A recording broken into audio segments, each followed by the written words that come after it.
seated. Thank you.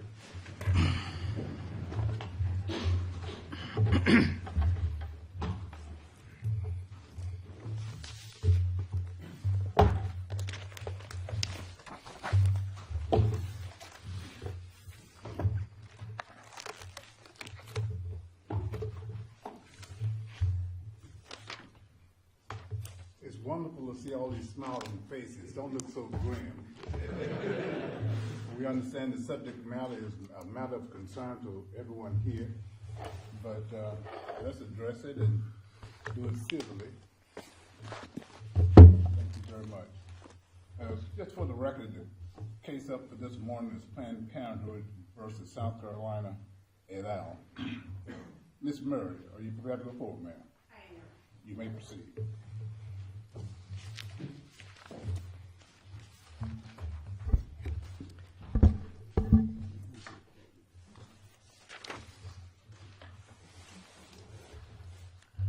Good morning, Mr. Chief Justice, Your Honors. May it please the Court. I'm Julie Murray. I represent Planned Parenthood South Atlantic and Dr. Catherine Ferris, but I'll be presenting argument this morning on behalf of all petitioners.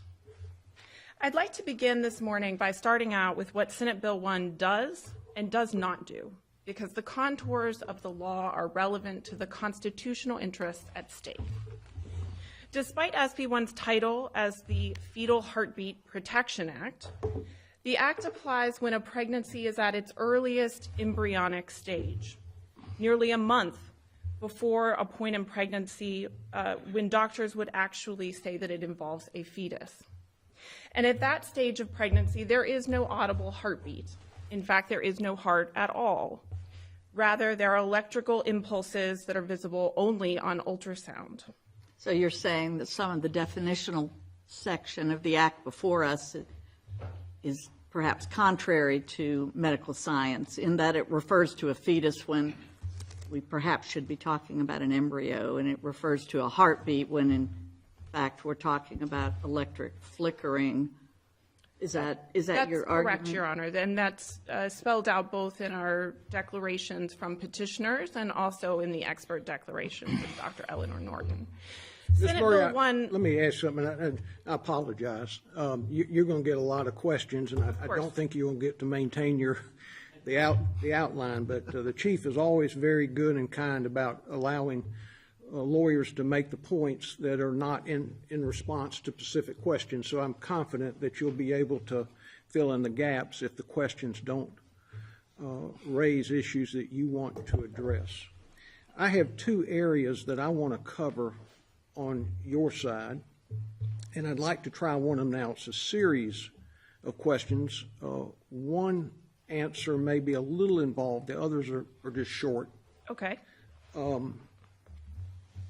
You contend that the privacy provision, either in Article 1, Section 10, or a function of substantive due process, grants a privacy right that would extend to a right to abortion.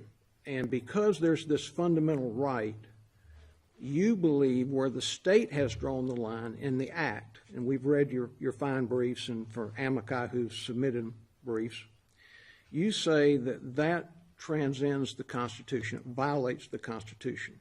So the line drawn by the legislature is constitutionally impermissible. Under your approach, we would remove that as a constitutional mandate, but we would have to substitute it with something else. So what do you believe the Constitution mandates in terms of a time factor?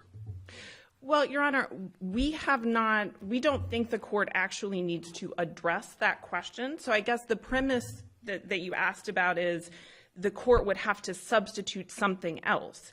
And I would say the court does not have to do that. It has before it only a statute that bans abortion starting at 6 weeks of pregnancy. And so the only question the court needs to address is whether at that point the privacy interest of a woman in being free from months of physical, emotional impacts of pregnancy and later childbirth, some of which may be lifelong, is an unreasonable invasion of personal privacy. So at that point, we think the we just stop. I think you stop. And, that is the and most then limited what's the approach. law? The retention of the codification of Roe? What's left? Where's the line?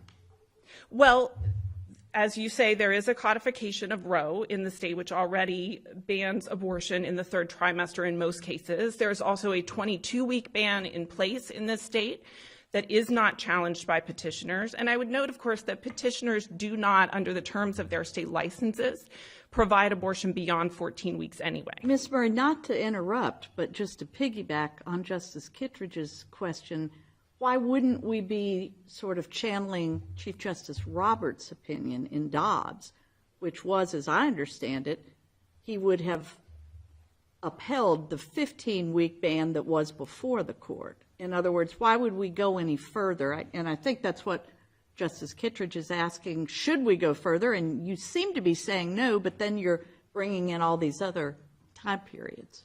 Well, the other side, Your Honor, has suggested that we have not provided a stopping point for our position. So we did, in our reply brief, talk about the other states that have found, consistent with this state's distinctions between pre-viability and post-viability abortions.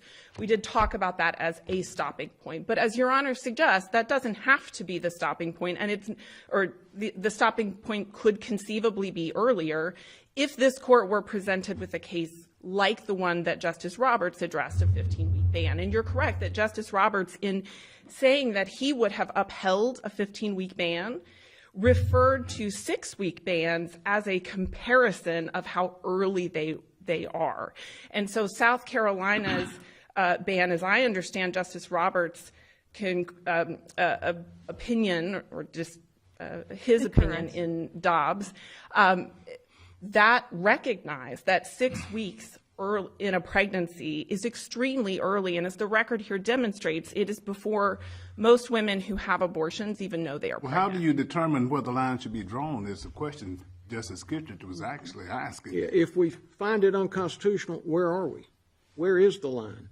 Well, I think this court, for example, in Whitner and the follow-on in the McKnight case, did distinguish between the strength of the government's interests before viability and after viability. So before viability, although it recognized that the state may have an interest, even a profound one, in protecting potential life throughout pregnancy, that interest becomes compelling at the point of viability. So that is one line that I think is already... But isn't viability a sliding scale as medical advances are made? Well, it is not a sliding scale. Viability varies by pregnancy, but it is a medically understood term. If you talk to a doctor about the point of viability, doctors who deal with women who are pregnant know how to determine viability. In terms of the 6-week ban, however, that is essentially this idea that the point at which you can see cardiac activity in an embryo at 6 weeks is somehow medically relevant. It seems to me like you're just really wandering intentionally away from Justice Kittredge's question, if he doesn't mind. If the 6-week ban is struck down, we're left with the 2016 Act. If the 6-week ban is struck down, this state's prohibition on third trimester abortions and abortions after 22 weeks of pregnancy would remain in place.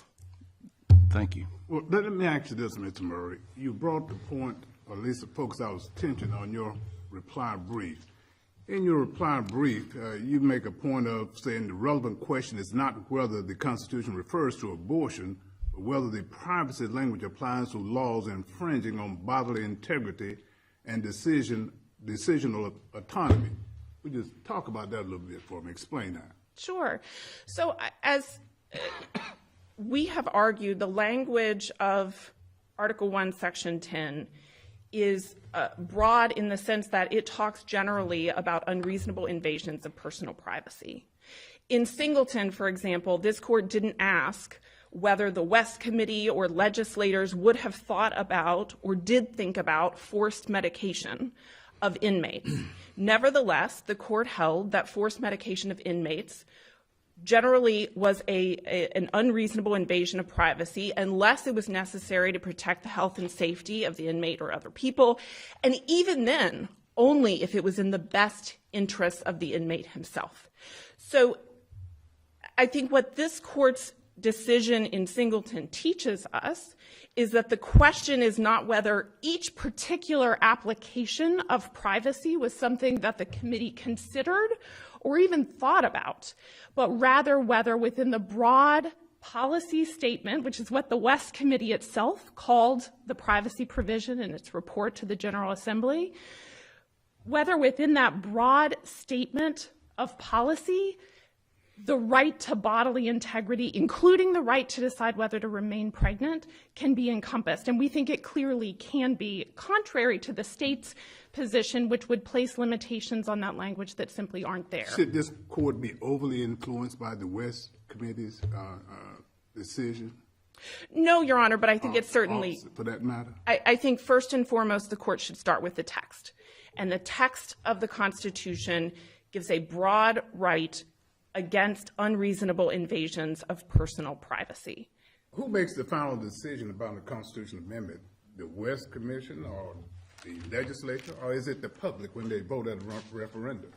Well, I think in this court's case law, when you have examined the meaning of constitutional amendments that have gone to the voters, you've said that both the understanding of the legislature and understanding of voters as to what these provisions would have meant would be relevant to that. All right. If that's relevant, what did the ballot page say? You know, when we go into the voting booth, they have this long paragraph, and there's a heading over the question. What was the heading?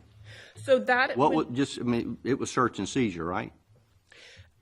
Not the heading, Your Honor. So the ballot included, and this is at page 874 of the Joint Appendix, the ballot included the full text of Article 1. So that voters voted on Article 1 as a whole, not the Section 10.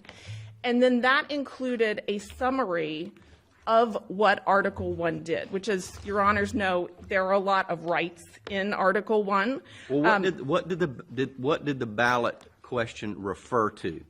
Did it just say right to privacy, or was there any type of overall explanation of what it was about? You said it was page 875? Page 874 of the Joint Appendix. So that would be Volume 5, maybe? So this is the legislative resolution that said what voters did. And it says there on Section 2 that voters will be provided the full text of the article in addition to the following words printed or written thereon. They vote in favor or against. What page is the actual ballot question on? We do not have a copy of the ballot itself in the Joint Appendix. All right, you mentioned something about the final report of the West Commission. You said it was a broad, designed to be a broad statement on policy. Correct. To me, that is completely and utterly out of context, because the sentences before that say only things about the historic provisional searches and seizures retained. In addition, the committee recommends the citizen be given constitutional protections from an unreasonable invasion of privacy. This additional statement is designed to protect the citizen from improper use of electronic devices, computer data banks, etc. Since it is almost impossible to describe all of the devices which exist or which may be perfected in the future, the committee recommends only a broad statement on policy. So tell me how you jump from that box to what you're talking about today. Well, to be clear, Your Honor, the West Committee report we have discussed in our papers because it is the core of the state's position as to how you would limit the right to privacy on its text. So assuming that Your Honors get past the text of the constitutional provision, you get past Singleton, which is inconsistent with the way that the state is attempting to interpret Section 10, and you start to look at history. To the extent that you are looking at the West Committee report, I think the statement to legislators also has to be taken in the context of proceedings in which the West Committee had before it clear. But you will agree that it should not be taken out of context. I would agree that it should not be taken out of context. And the context was that the West Committee proposed a standalone, independent sentence. The legislature rejected it, lifted that independent sentence, and added it as a clause to the existing search and seizure provision. Why isn't that context some meaning? I understand we cherry pick what everyone recognizes are general words.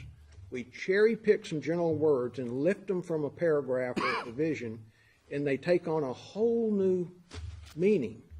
But it seems they have to be somehow tethered or linked back into the original context. So I will say this, Your Honor. As I understand your question, you're asking whether either the warrant clause or the search and seizure language is somehow a limitation on the right to privacy. To the extent that the court wanted to hold that, it would not only have to overrule Singleton, which did not in any way hinge on a search or a seizure or something where a warrant would have issued, but in Forrester, for example, in Counts, this court first looked to whether there was an unreasonable search or seizure, and even if it found that there was not, it still went on to look at the right to privacy. So the limitation that you're suggesting in the language and that the state has suggested, I would say, number one, would make a hash of this court's existing case law. That may be a fair point, and also the construction of the privacy provision urged by respondents has not been previously urged by the state in Singleton, Forrester, Counts, Dykes, etc.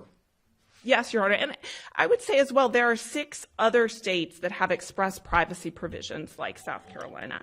So the Alaska, Minnesota, Florida, California, Montana, and Washington all have expressed privacy provisions, and in each one of those states, the highest state court of those states has held that their right to privacy covers bodily integrity, and not just bodily integrity, it covers the decision whether to remain pregnant or to have a child.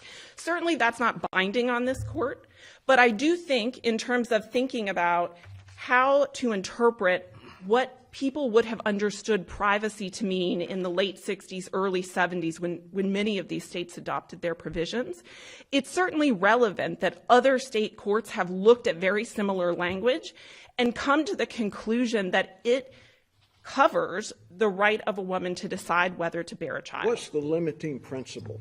There has to be a limiting principle. We can't, as Justice James alluded to, look at the word outside the context of Article 1, Section 10 and just treat it as some amorphous right that is not constrained by some objective legal framework. What is that framework? So I think that what I would say is, I think that there is both a historical sort of understanding of privacy that was in place at the time this amendment was adopted. And so as we lay out in our reply brief, both from dictionaries at the time, legal definitions of privacy, case law, this court had recognized tortious invasion of privacy, all of those background understandings of the word privacy and interpretations of privacy in the law. I don't see how the history helps advance your cause. Abortion was nowhere on the radar when this was discussed, yet in your brief you point out it was everywhere in society and it was in newspapers, and South Carolina was amending the abortion statute, so it was on the public radar, but it's nowhere to be found in the origins of this provision. It seems to me your best argument is this court has held that the provision is broad. That is correct, Your Honor. But to say it's broad is one thing. That breadth must have a limiting principle, and I'm trying to understand from your perspective, what is that limiting principle? Privacy, everyone loves privacy in the abstract, but our society, in various state legislatures, local governments, pass laws and ordinances regularly that affect privacy interest. And I just wonder if we stretch this concept of privacy, where are we on laws that we accept are valid regarding prostitution, bigamy, polygamy, assisted suicide? Where do we draw the line? So I have a couple of responses to that. I think the framework is either strict scrutiny, which we have urged, or some other form of heightened scrutiny if that is what the court would put in place. We would say strict scrutiny. That's consistent with what the majority of other states that have examined their express privacy provisions have applied to those. I would also say, just as a matter of principle, in Singleton, this court recognized that an inmate convicted after a criminal trial and sentenced to death had a personal privacy interest in not being forcibly medicated against his best interest. Surely, if the state of South Carolina provides and protects that privacy interest of Singleton, it would extend the same privacy interest to women who are pregnant at 6 weeks and are facing potentially months-long or lifelong physical and emotional impacts on their bodies. So I think the line drawing in part will come from the framework that you apply. And I think even if the court applies strict scrutiny, we were curious, for example, about states, how do states deal with suggestions of drug use in the home? Is that a privacy interest? Even states like Florida, California, I believe Minnesota was one. They've rejected those arguments as having a privacy interest either at stake or in the application of strict scrutiny. They have sustained restrictions of the kind that you're describing. Is part of that because the provision says unreasonable invasions of privacy? Well, I think certainly the unreasonableness in the strict scrutiny context would come in when the government is describing its interests in the restriction. But I think it could also come in at the point of what is a personal privacy interest? Is it smoking marijuana at home, for example? I think other courts, even with the strict scrutiny standard, have said no, that's not a personal privacy interest. However, Why not? Well, I mean, it certainly would be a case far from this one, Your Honor. No, but why not? Why isn't lighting up in your own home your business? And it is a privacy right. Well, maybe because marijuana was criminal. It's a criminal offense. I don't think that would be the distinction. What I would say, though, Your Honor, is that certainly if this court recognizes that a pregnant woman at 6 weeks pregnant in its earliest embryonic stages has a right to decide what is done with her body when she is facing potentially lifelong impacts from that pregnancy, that is easily distinguishable from what someone does in their home with drugs, for example. So I guess my point simply is that the court can apply strict scrutiny to this restriction and should hold that the invasion of privacy is unreasonable.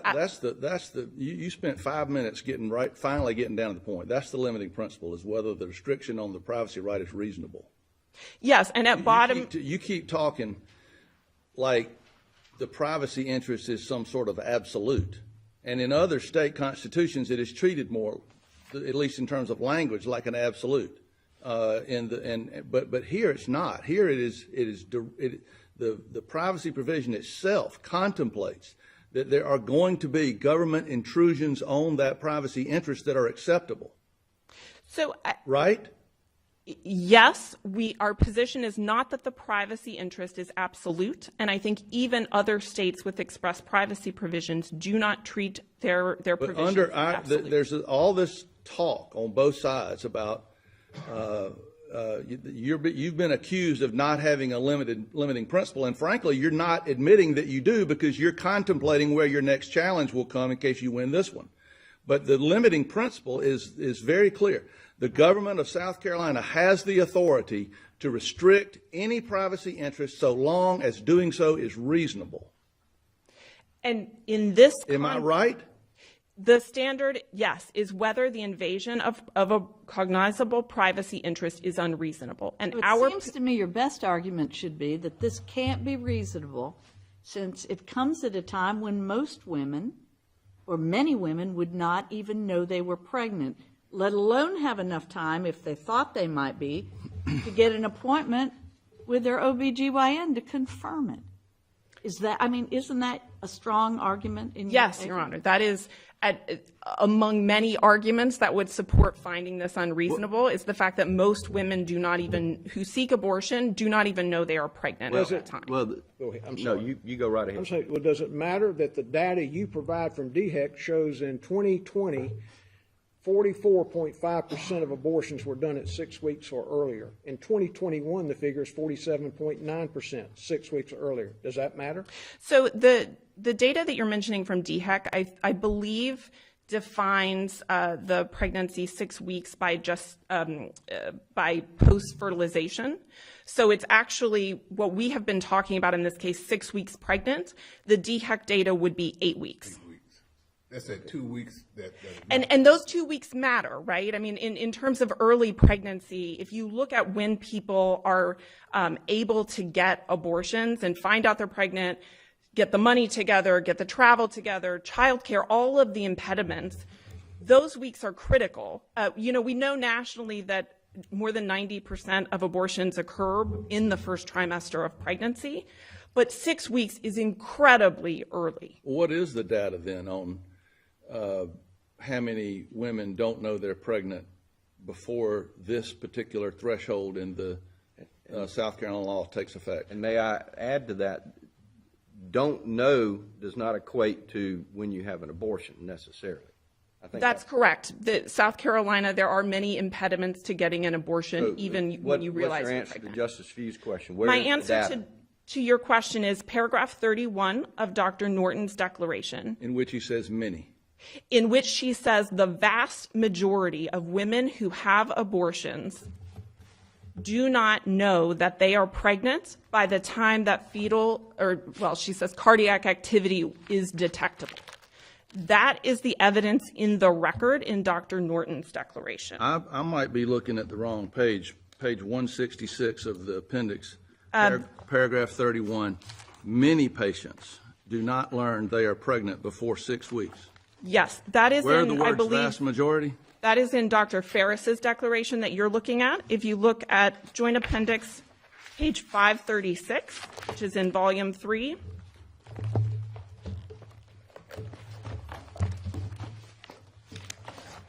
Page 536, volume 3, okay.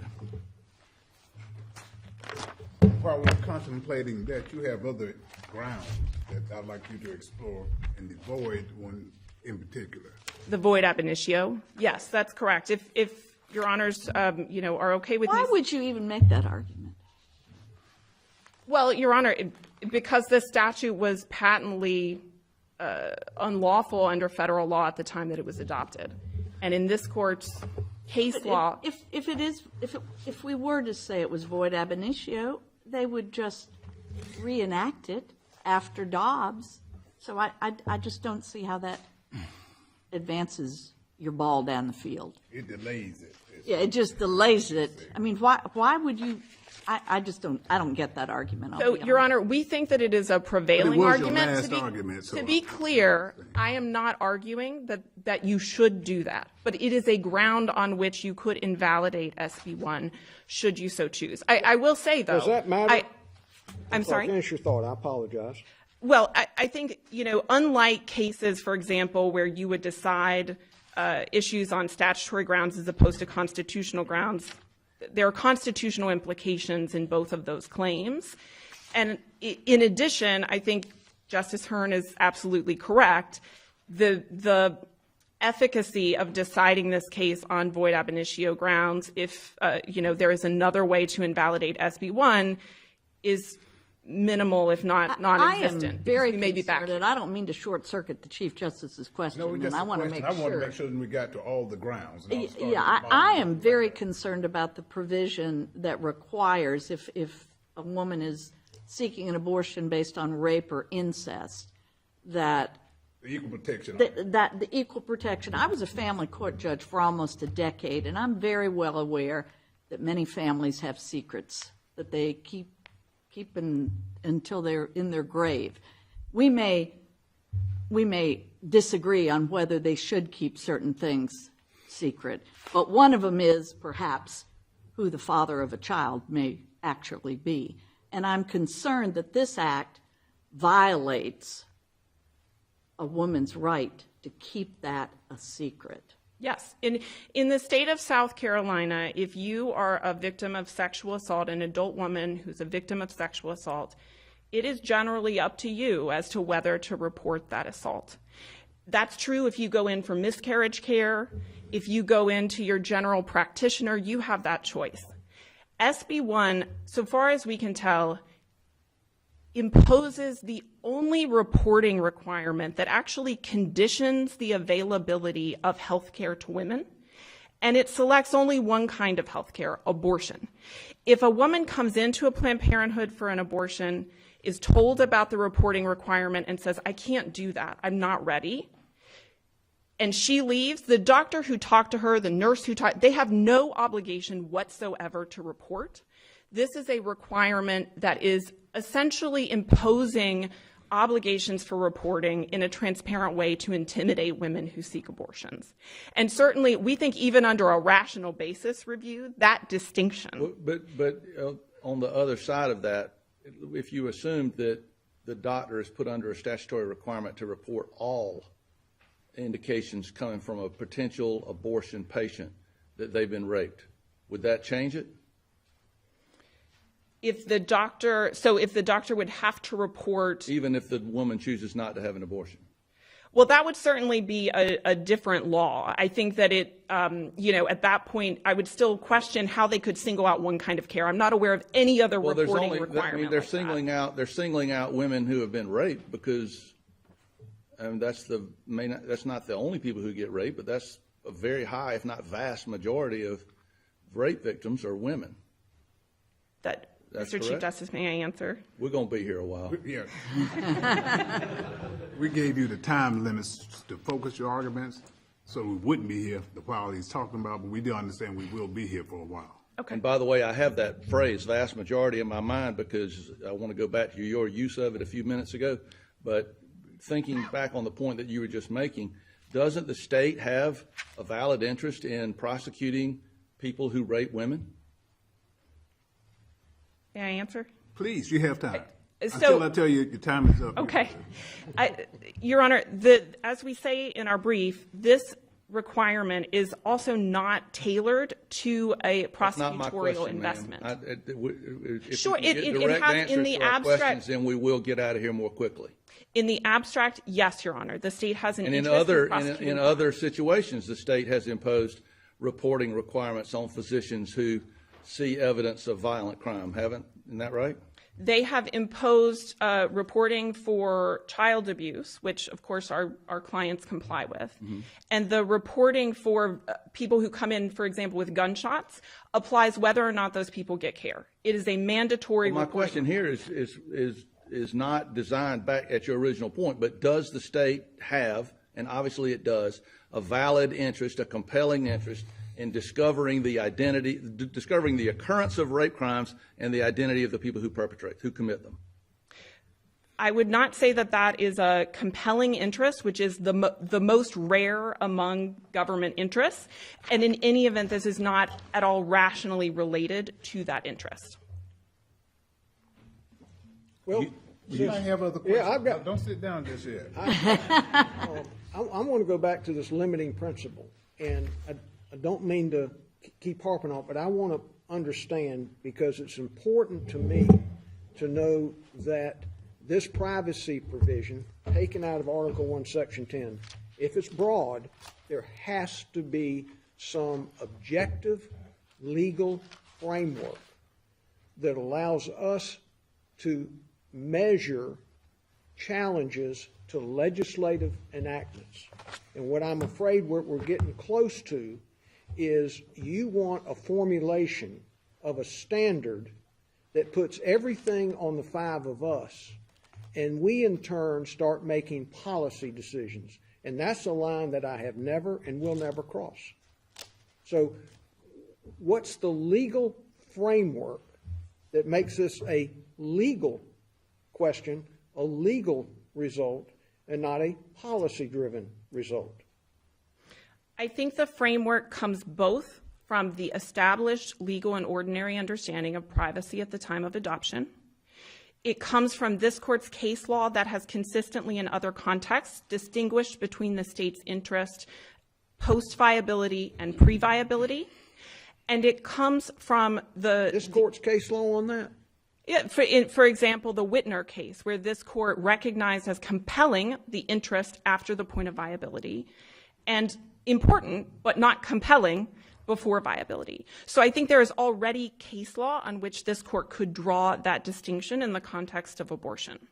But isn't that what Alito said in his Dobbs opinion, that was the problem with Casey as well as Roe, this setting forth a scheme, a plan, a policy decision as to when an abortion and viability was relevant? That's something that the court should not do, isn't that what they said? That should be left to the states to do? I think, Your Honor, we have supplied a framework. We suggest strict scrutiny, although I will say even if you did something akin to a balancing test, the undue burden standard under federal law for nearly 50 years was a form of balancing. And every state until Dobbs, every court to look at an outright ban on pre-viability abortion had held those unconstitutional under that balancing standard. That's because they were bound by the Roe-Casey precedent and Webster, et cetera. It's not like they had flexibility to go to the states and have different formulations and different value judgments and different policy judgments. Dobbs puts us in a new era.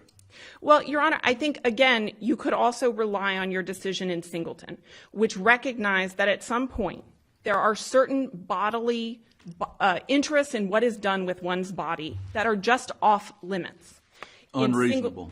They are unreasonable per se. And going back, I don't want to get you down the road again of the West Committee, because I think we all know that that's of limited help, although there are some things about the West Committee notes and what they had in front of them. Obviously, they had materials about Griswold, so they were aware of the right of privacy. They did consider a provision that would have specifically limited this privacy right to electronic surveillance. They rejected that.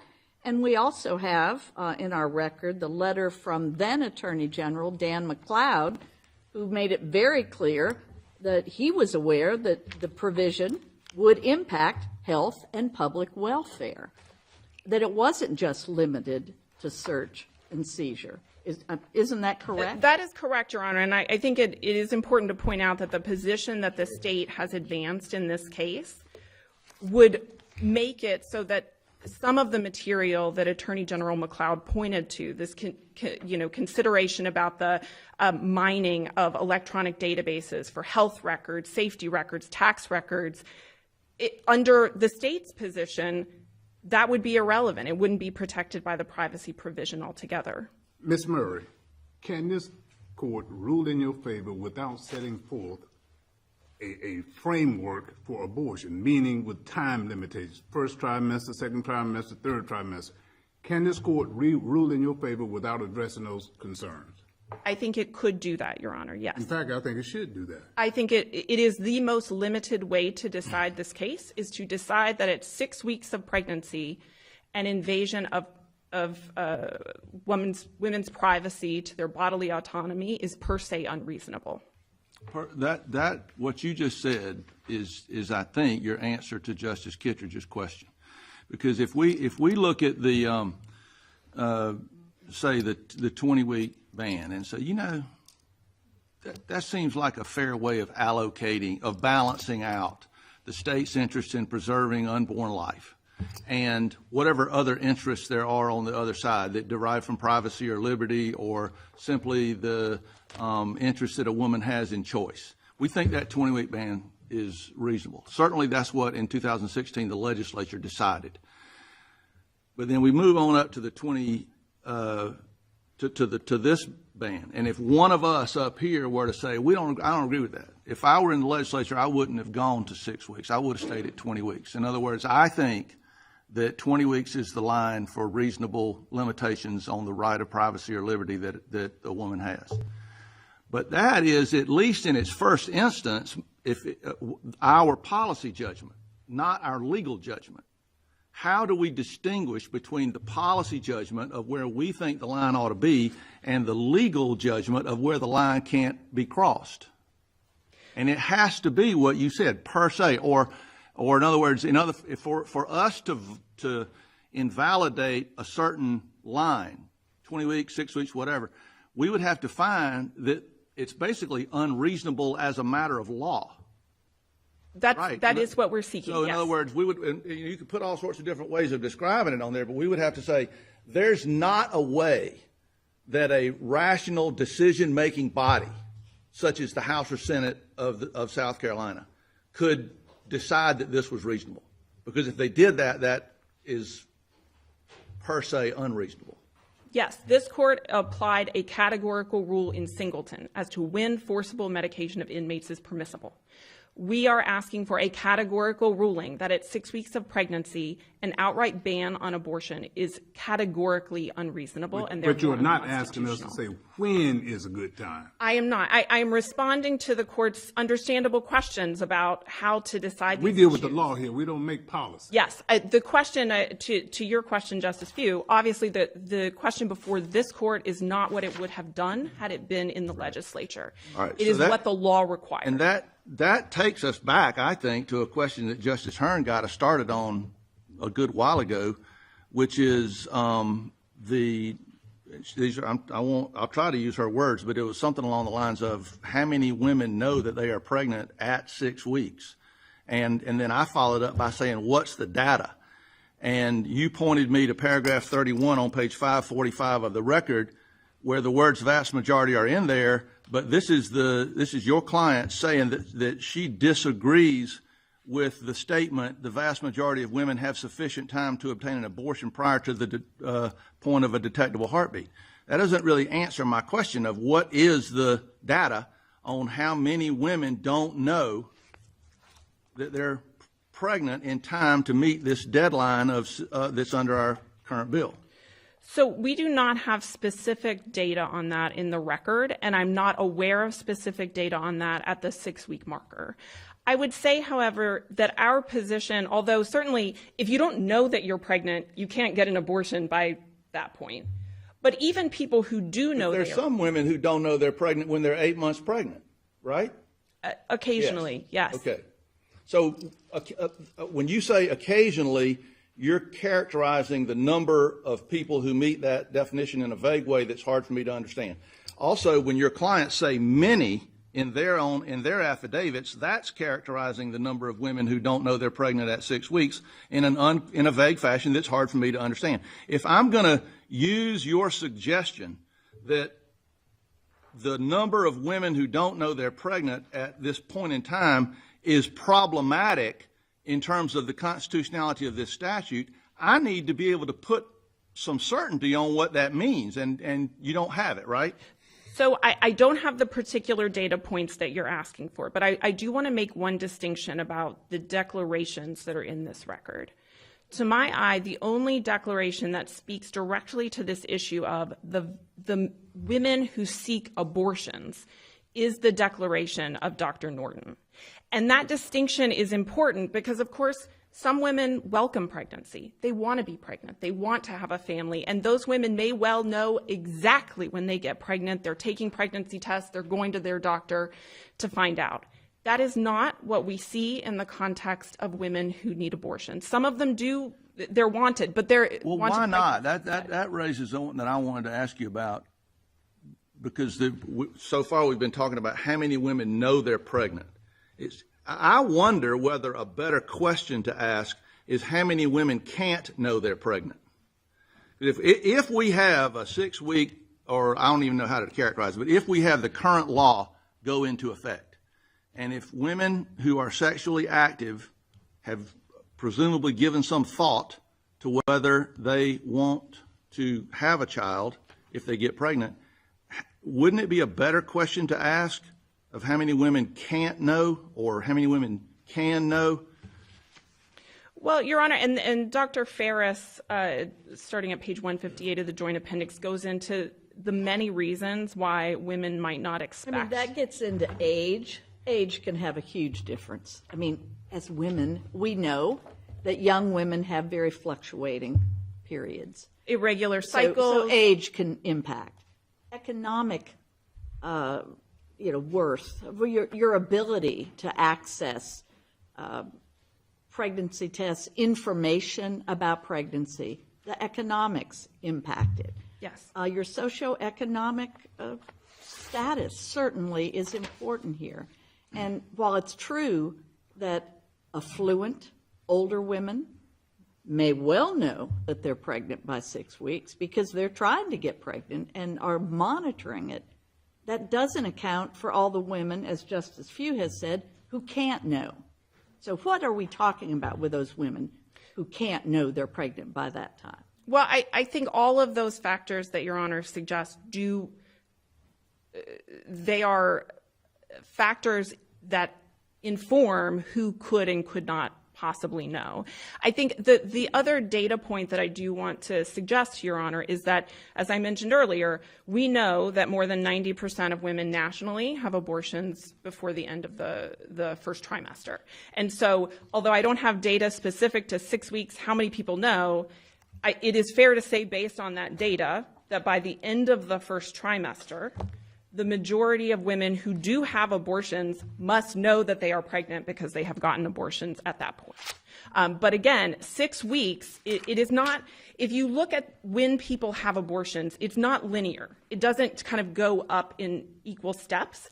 6 weeks is extremely low that people would know that they're pregnant to get in and have an abortion. And then it goes up much more steeply later in the first trimester. I just want to frame why I was asking you that question. I didn't mean that as a challenging question to you. I really do want to know what is the right statistic to look at and what's the answer to the question, because it does seem to me, your best answer is that in SB 1, Section 2, subsection 8, the legislature has specifically referenced the importance of an informed choice.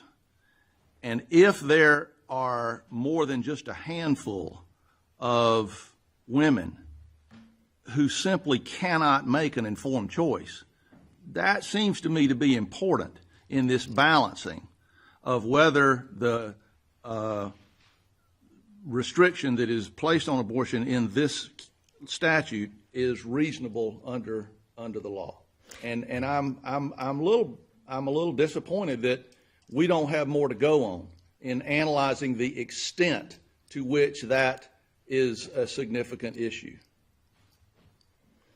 I think, Your Honor, to the point about when women, can they make an informed choice?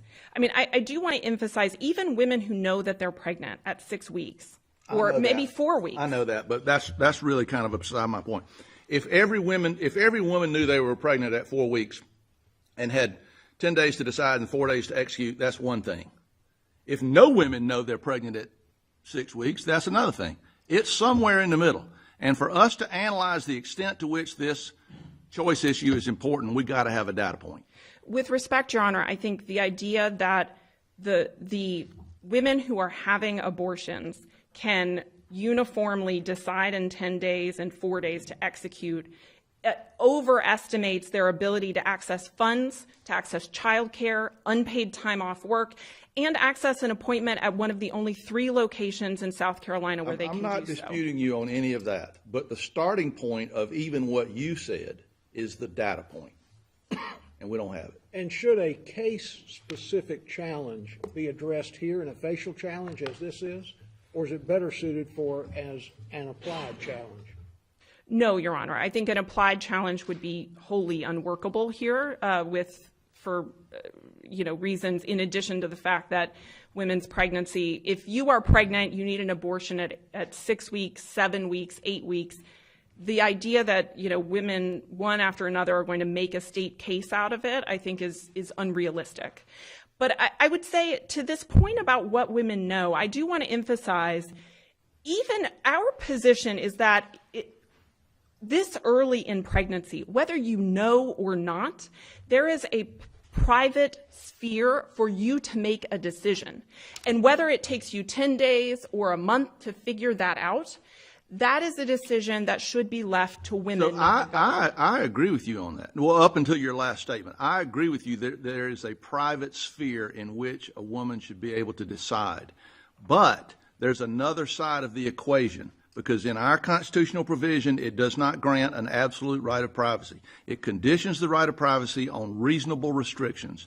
And I'm trying to understand, when is a restriction a reasonable restriction? For example, going back to this data point idea, what's the difference in the number of women who know they're pregnant and then have time to decide to have an abortion under the 22-week law or 20-week law or whatever it is, as opposed to the number of women who fit in that category on the 6-week law? What's the difference?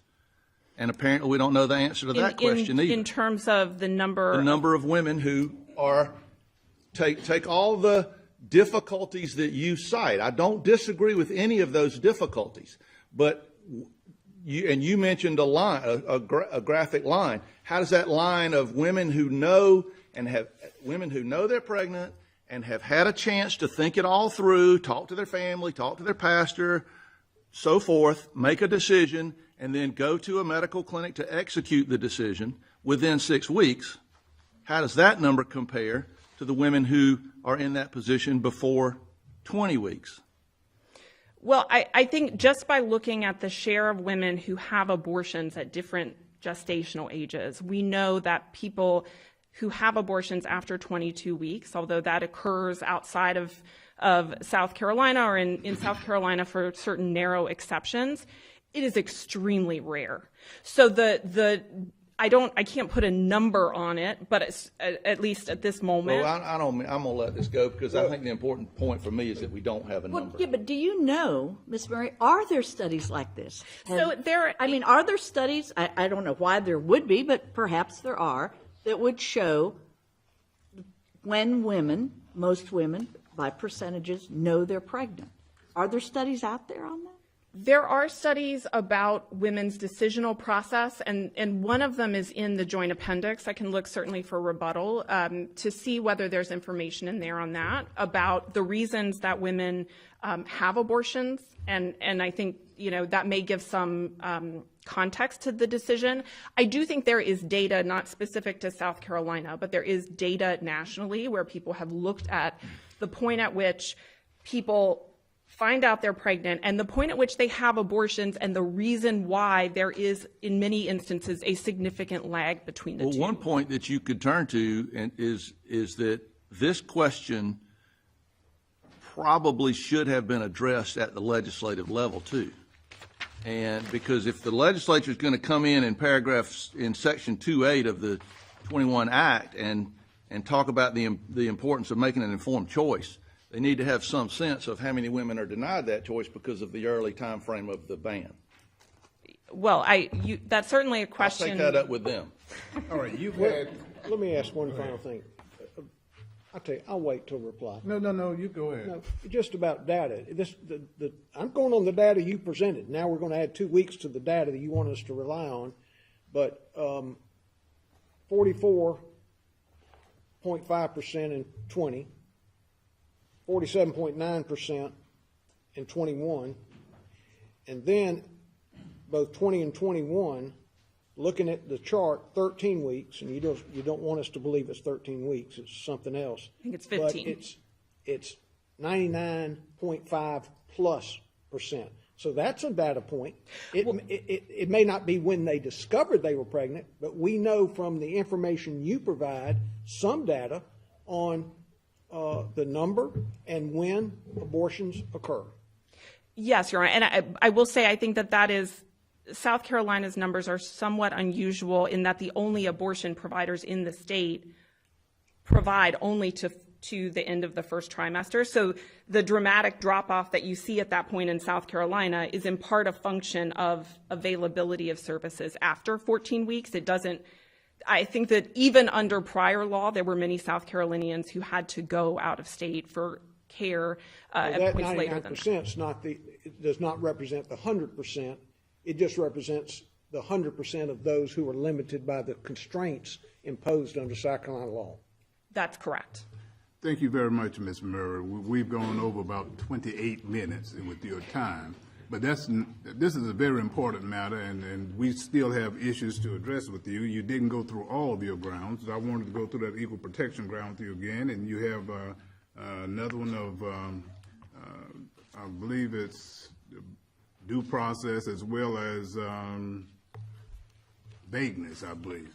Yes. That probably need to be addressed, and I wanted to make certain that the other side had an opportunity to address those matters, and we'll talk to them about them and see what they have to say, and hopefully give them sufficient time to do so, because we're going to talk to you about that when you come back. Yes. Thank you very much. Certainly, we are happy to rest on our briefs for some of this and take the court's lead. Have we been too harsh? You're trying to hide from us now? I'm sorry? Have we been too harsh on you? That you're I've got all day, Your Honor. We've been rather easy today. Thank you. Mr. Hall.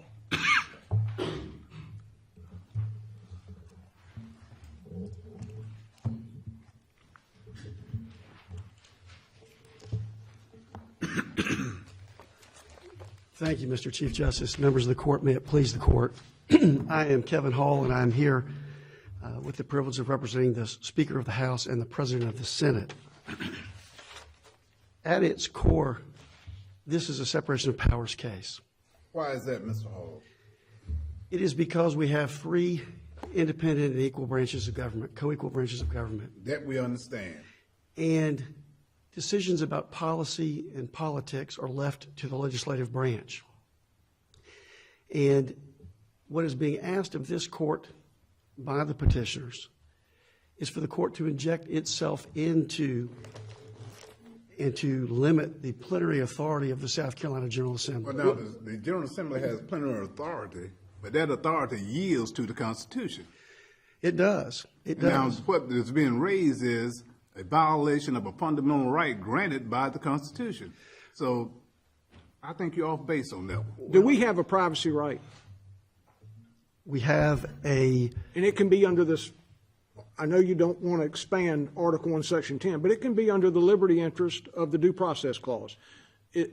Do citizens of South Carolina have a right to privacy? In the context of searches and seizures, yes. That's it? Okay. So when this court said in Forrester, this right extends outside of search and seizure, it is not limited to that, then we were wrong. And what you're saying now, you're overruling what? So I don't have the right to go to where I want to eat lunch today. The state could regulate that. The state could regulate what road I take back to Greenville when I go home tonight. You wouldn't for a moment suggest the legislature has such authority, would you? No, Your Honor, and here's the challenge. I think in each instance, and we see it on both sides of the argument, and we see this in the political arguments on both sides of the argument. Each time we try to account for every possible unforeseen scenario, every hypothetical, it's difficult. It's difficult, admittedly. Well, let me give you a concrete example, because I thought this was rather preposterous in the reply brief. And I want to see if you think the state has the authority to do what the petitioners say that you'll have the authority to do if we rule in your favor. If we find the act is constitutional, the petitioners say under your construction of privacy, be it due process or Article 1, Section 10, that we, the citizens, would be powerless against laws criminalizing the use of birth control by married couples, requiring sterilization of individuals with more than 2 children, and so on. I would simply like for you to acknowledge that those tongue-in-cheek examples are beyond the purview of legislative authority.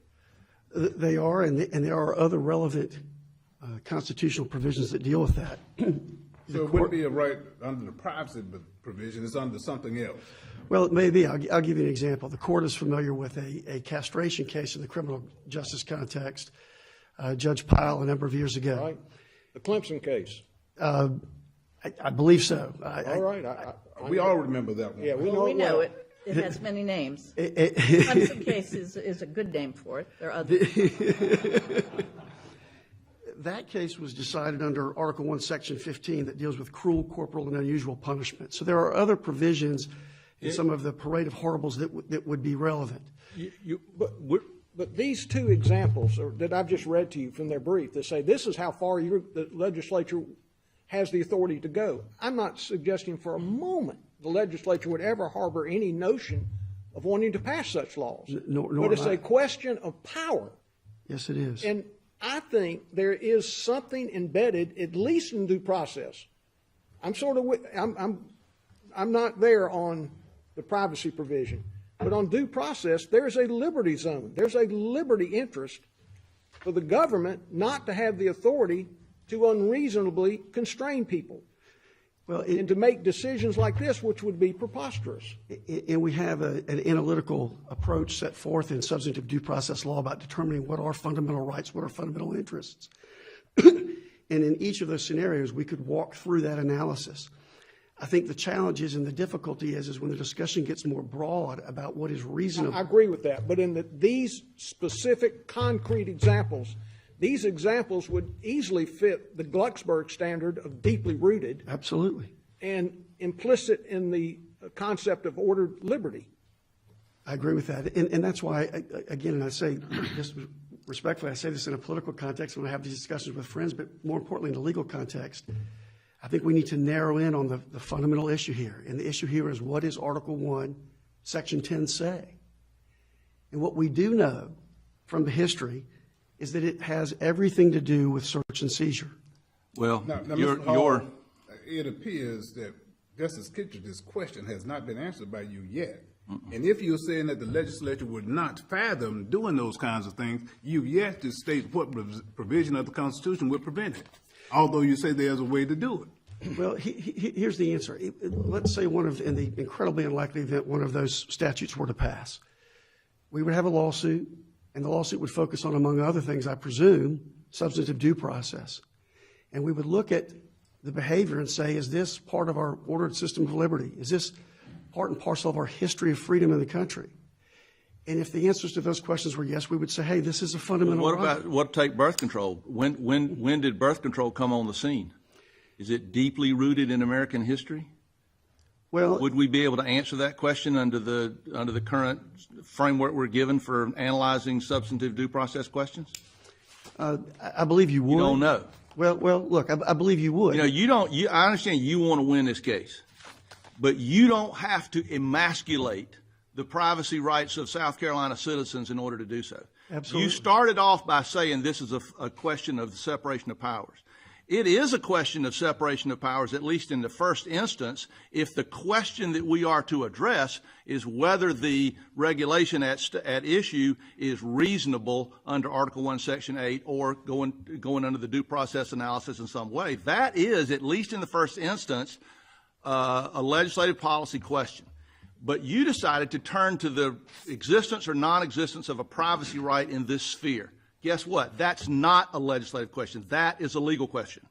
And if you want to win, and you want to win on the basis of separation of powers, I don't understand why you don't stay in the political arena and concede. Yes, there are privacy interests at stake here, but they don't control the day, because those privacy interests can be restricted by reasonable means by our legislature, and the restriction of privacy in that fashion is a political question.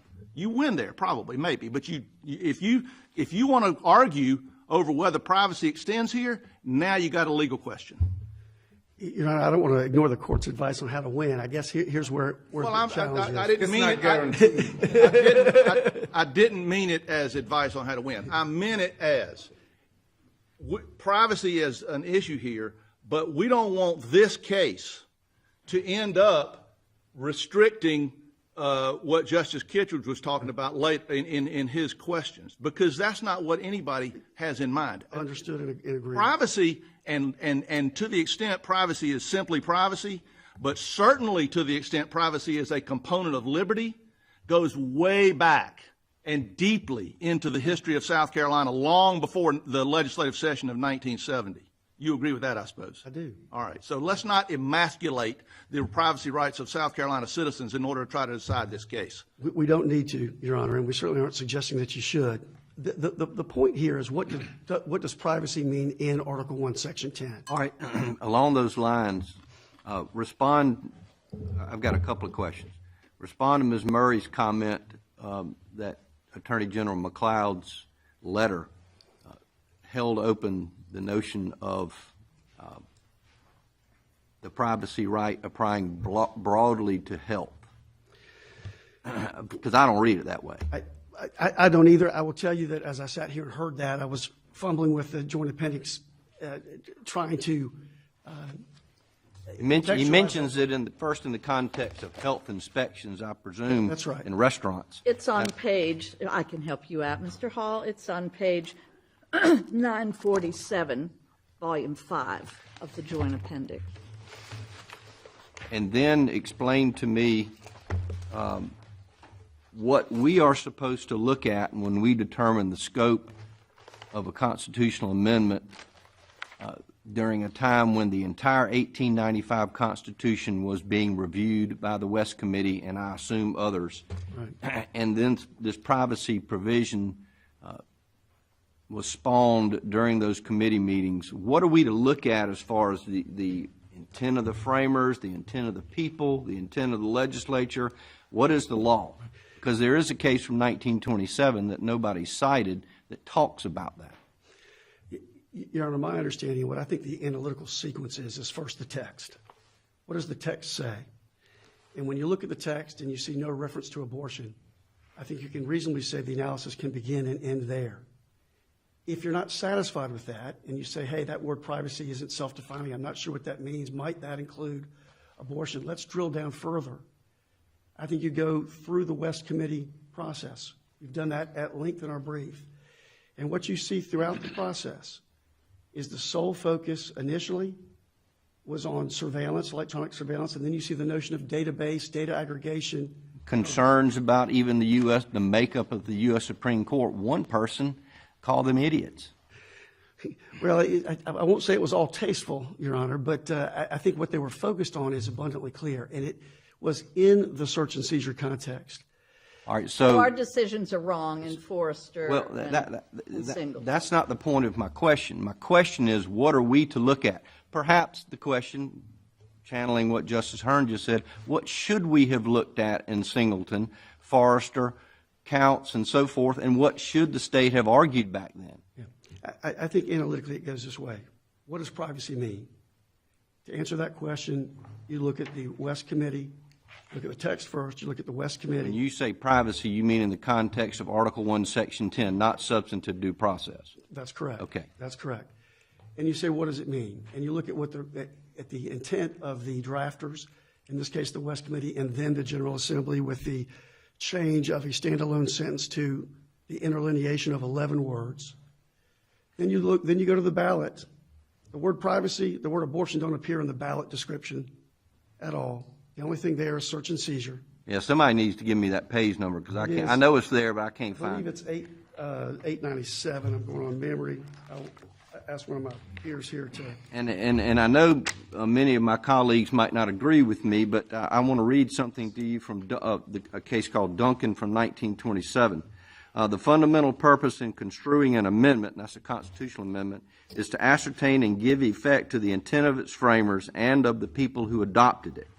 And the court must keep in mind that the object sought to be accomplished and the evils sought to be remedied. To me, you start with West Committee, you glom on to the legislature's perhaps debate and what was on the ballot. What I'm searching for is where the right, and I want you to be a devil's advocate for a minute.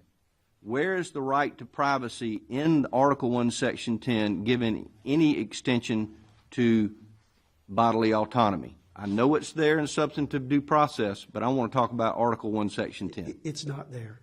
It's not there. There's no. All right, if you move to substantive due process, is the right to an abortion deeply rooted? I know the notion of abortion has been debated for decades and decades, but is the right to an abortion deeply rooted in this state's history? Absolutely not. When did it become rooted? When was the seed put in the ground about the right to abortion? Was it in 1963? Or I can't remember the year that statute was enacted, but was that when it was? Your Honor, this is the fundamental point we make. It has never been a part of the state's history.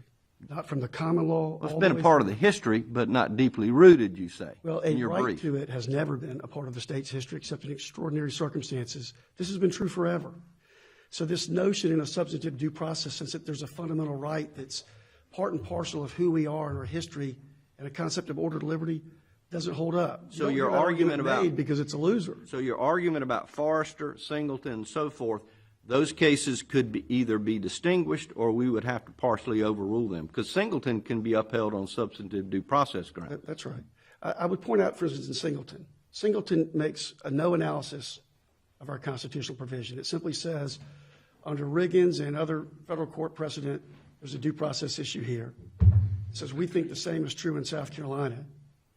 It says, hey, Louisiana has a constitutional provision, a post-Roe provision, that has similar or the same language.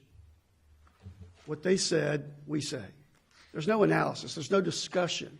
So in your view, this provision only relates to search and seizure. So going back to Justice Kittredge's question about what would prevent the General Assembly channeling Ms. Murray's reply brief from enacting restrictions about contraceptives, that would not fall under the penumbra of rights guaranteed by the right to privacy. That is something else? Well, I wouldn't acknowledge any emanations or penumbras here, okay? I would reject both of those. I would say that you go to the substantive due process analysis there. That's where they come in. They do not come in as a right to privacy here. We know the history of the right to privacy. We know what the framers intended. We know what the General Assembly intended. We saw them change the West Committee report, included exclusively in the search and seizure provision. We saw them draft a ballot amendment description that doesn't say privacy, doesn't say abortion. We saw the people Well, it approve doesn't say forced medical treatment either, but this court has extended the right to privacy to that. The court has, and I would say, without picking a fight with a prior court, I would say that this court doesn't have to overrule Singleton or any of those other cases in order to decide this one. I would note this. Each time we've had a discussion about unreasonableness and the unreasonable invasions of privacy, the presumption has been that there is a right to privacy there, that abortion is part of that right to privacy.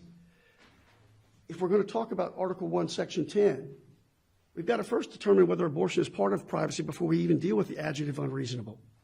Yeah, that's a question I have. Even if we accept Singleton, Counts, Forrester, lock, stock, and barrel, does that translate into plaintiffs win and there's a right to abortion? Absolutely not. Absolutely not.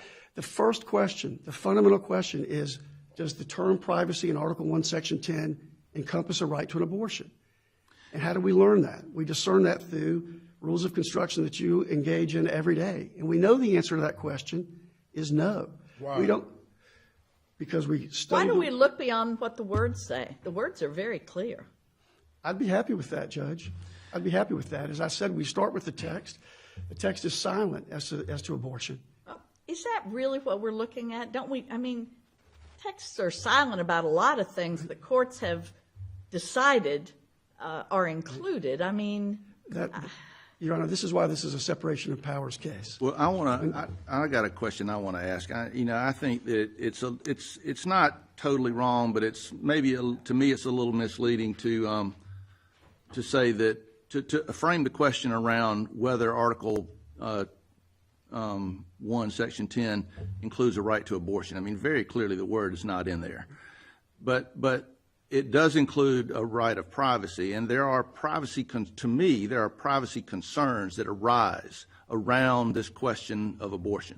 There are confidential conversations that a pregnant woman would have with her spouse or her boyfriend, with her doctor, with her pastor. These are, to me, privacy concerns. It might change a little bit when you get to the act or to the procedure of abortion, but I personally don't want to answer this question over the extent of the right of privacy. But then you get to, in my analysis, you get to whether an individual restriction on the abortion is unreasonable in light of the privacy concerns and perhaps others that I outlined. And so to me, and going back to my conversation with petitioner, I know I'm not going to substitute my own personal policy judgment for that of the legislature. That ain't going to happen. But I do envision that there could be a line past which a legislative policy judgment simply can't be justified as reasonable. I'm not saying there is. I'm saying there might be, and that's when the court can step in. And so I want to ask you some questions about the way this whole thing kind of went down. If we go back to 2016, in the 2016 Act, the legislature adopted the 20 or 22-week bill, however you described it, and identified in Section 13 of the legislative findings, well, actually 12 and 13, what the compelling state interests are. And I'm not trying, my question doesn't minimize those at all. I acknowledge those are legitimate state interests. Right. Now, and they arrived at the 20-week bill. So now we move to the 6-week bill, or the current bill. And the legislative interests are different or the same, I'm not sure. But my question is, what does moving from 20 weeks to 6 weeks do to in pursuit of the state interests that are articulated as the basis for these abortion restrictions? How does that advance the state interests that are articulated? Well, the state interests that are articulated is obviously the protection, among other things, of the life of the unborn. And we know there's a 95% correlation between detection of fetal heartbeat activity and live birth. So we have a very precise connection between this point in time that is objectively knowable and outcome, which is live birth. So that's how it's related. Now, again, in this notion of sort of reasonableness, 20, 16, 8, 12, 12 and a half, is it 15, is it 13? How do we count? Those are legislative decisions. Those are legislative decisions. You won that argument with me, right. Okay? But there's a line. You say that that's unfettered, and I think what Justice Few may be getting to, and mine is, there's got to be some point where it crosses the line. It can't just be carte blanche. I would use substitute plenary for unfettered. I think, again. I'll say that again. Plenary. Plenary is. I mean, better. you're saying the same thing. She just said unfettered. Well, look. And I'm telling you, that's limited by the Constitution. It's not unfettered, and here's why. If we're limiting our discussion here exclusively to the privacy claim, it stands. The argument that I'm making is upheld there. There's no question about it. I'm sorry, again, maybe I need to just lean forward. Now look, are there other things that can happen in other contexts outside of the context of abortion that would trigger privacy analysis, substantive due process analysis? Certainly. And we would analytically work through those well-crafted tools. This court has made clear in Luckaball and in other cases, we all know the standard, right? We all have little charts and graphs with yeses and nos and rational relation and strict scrutiny and intermediate scrutiny.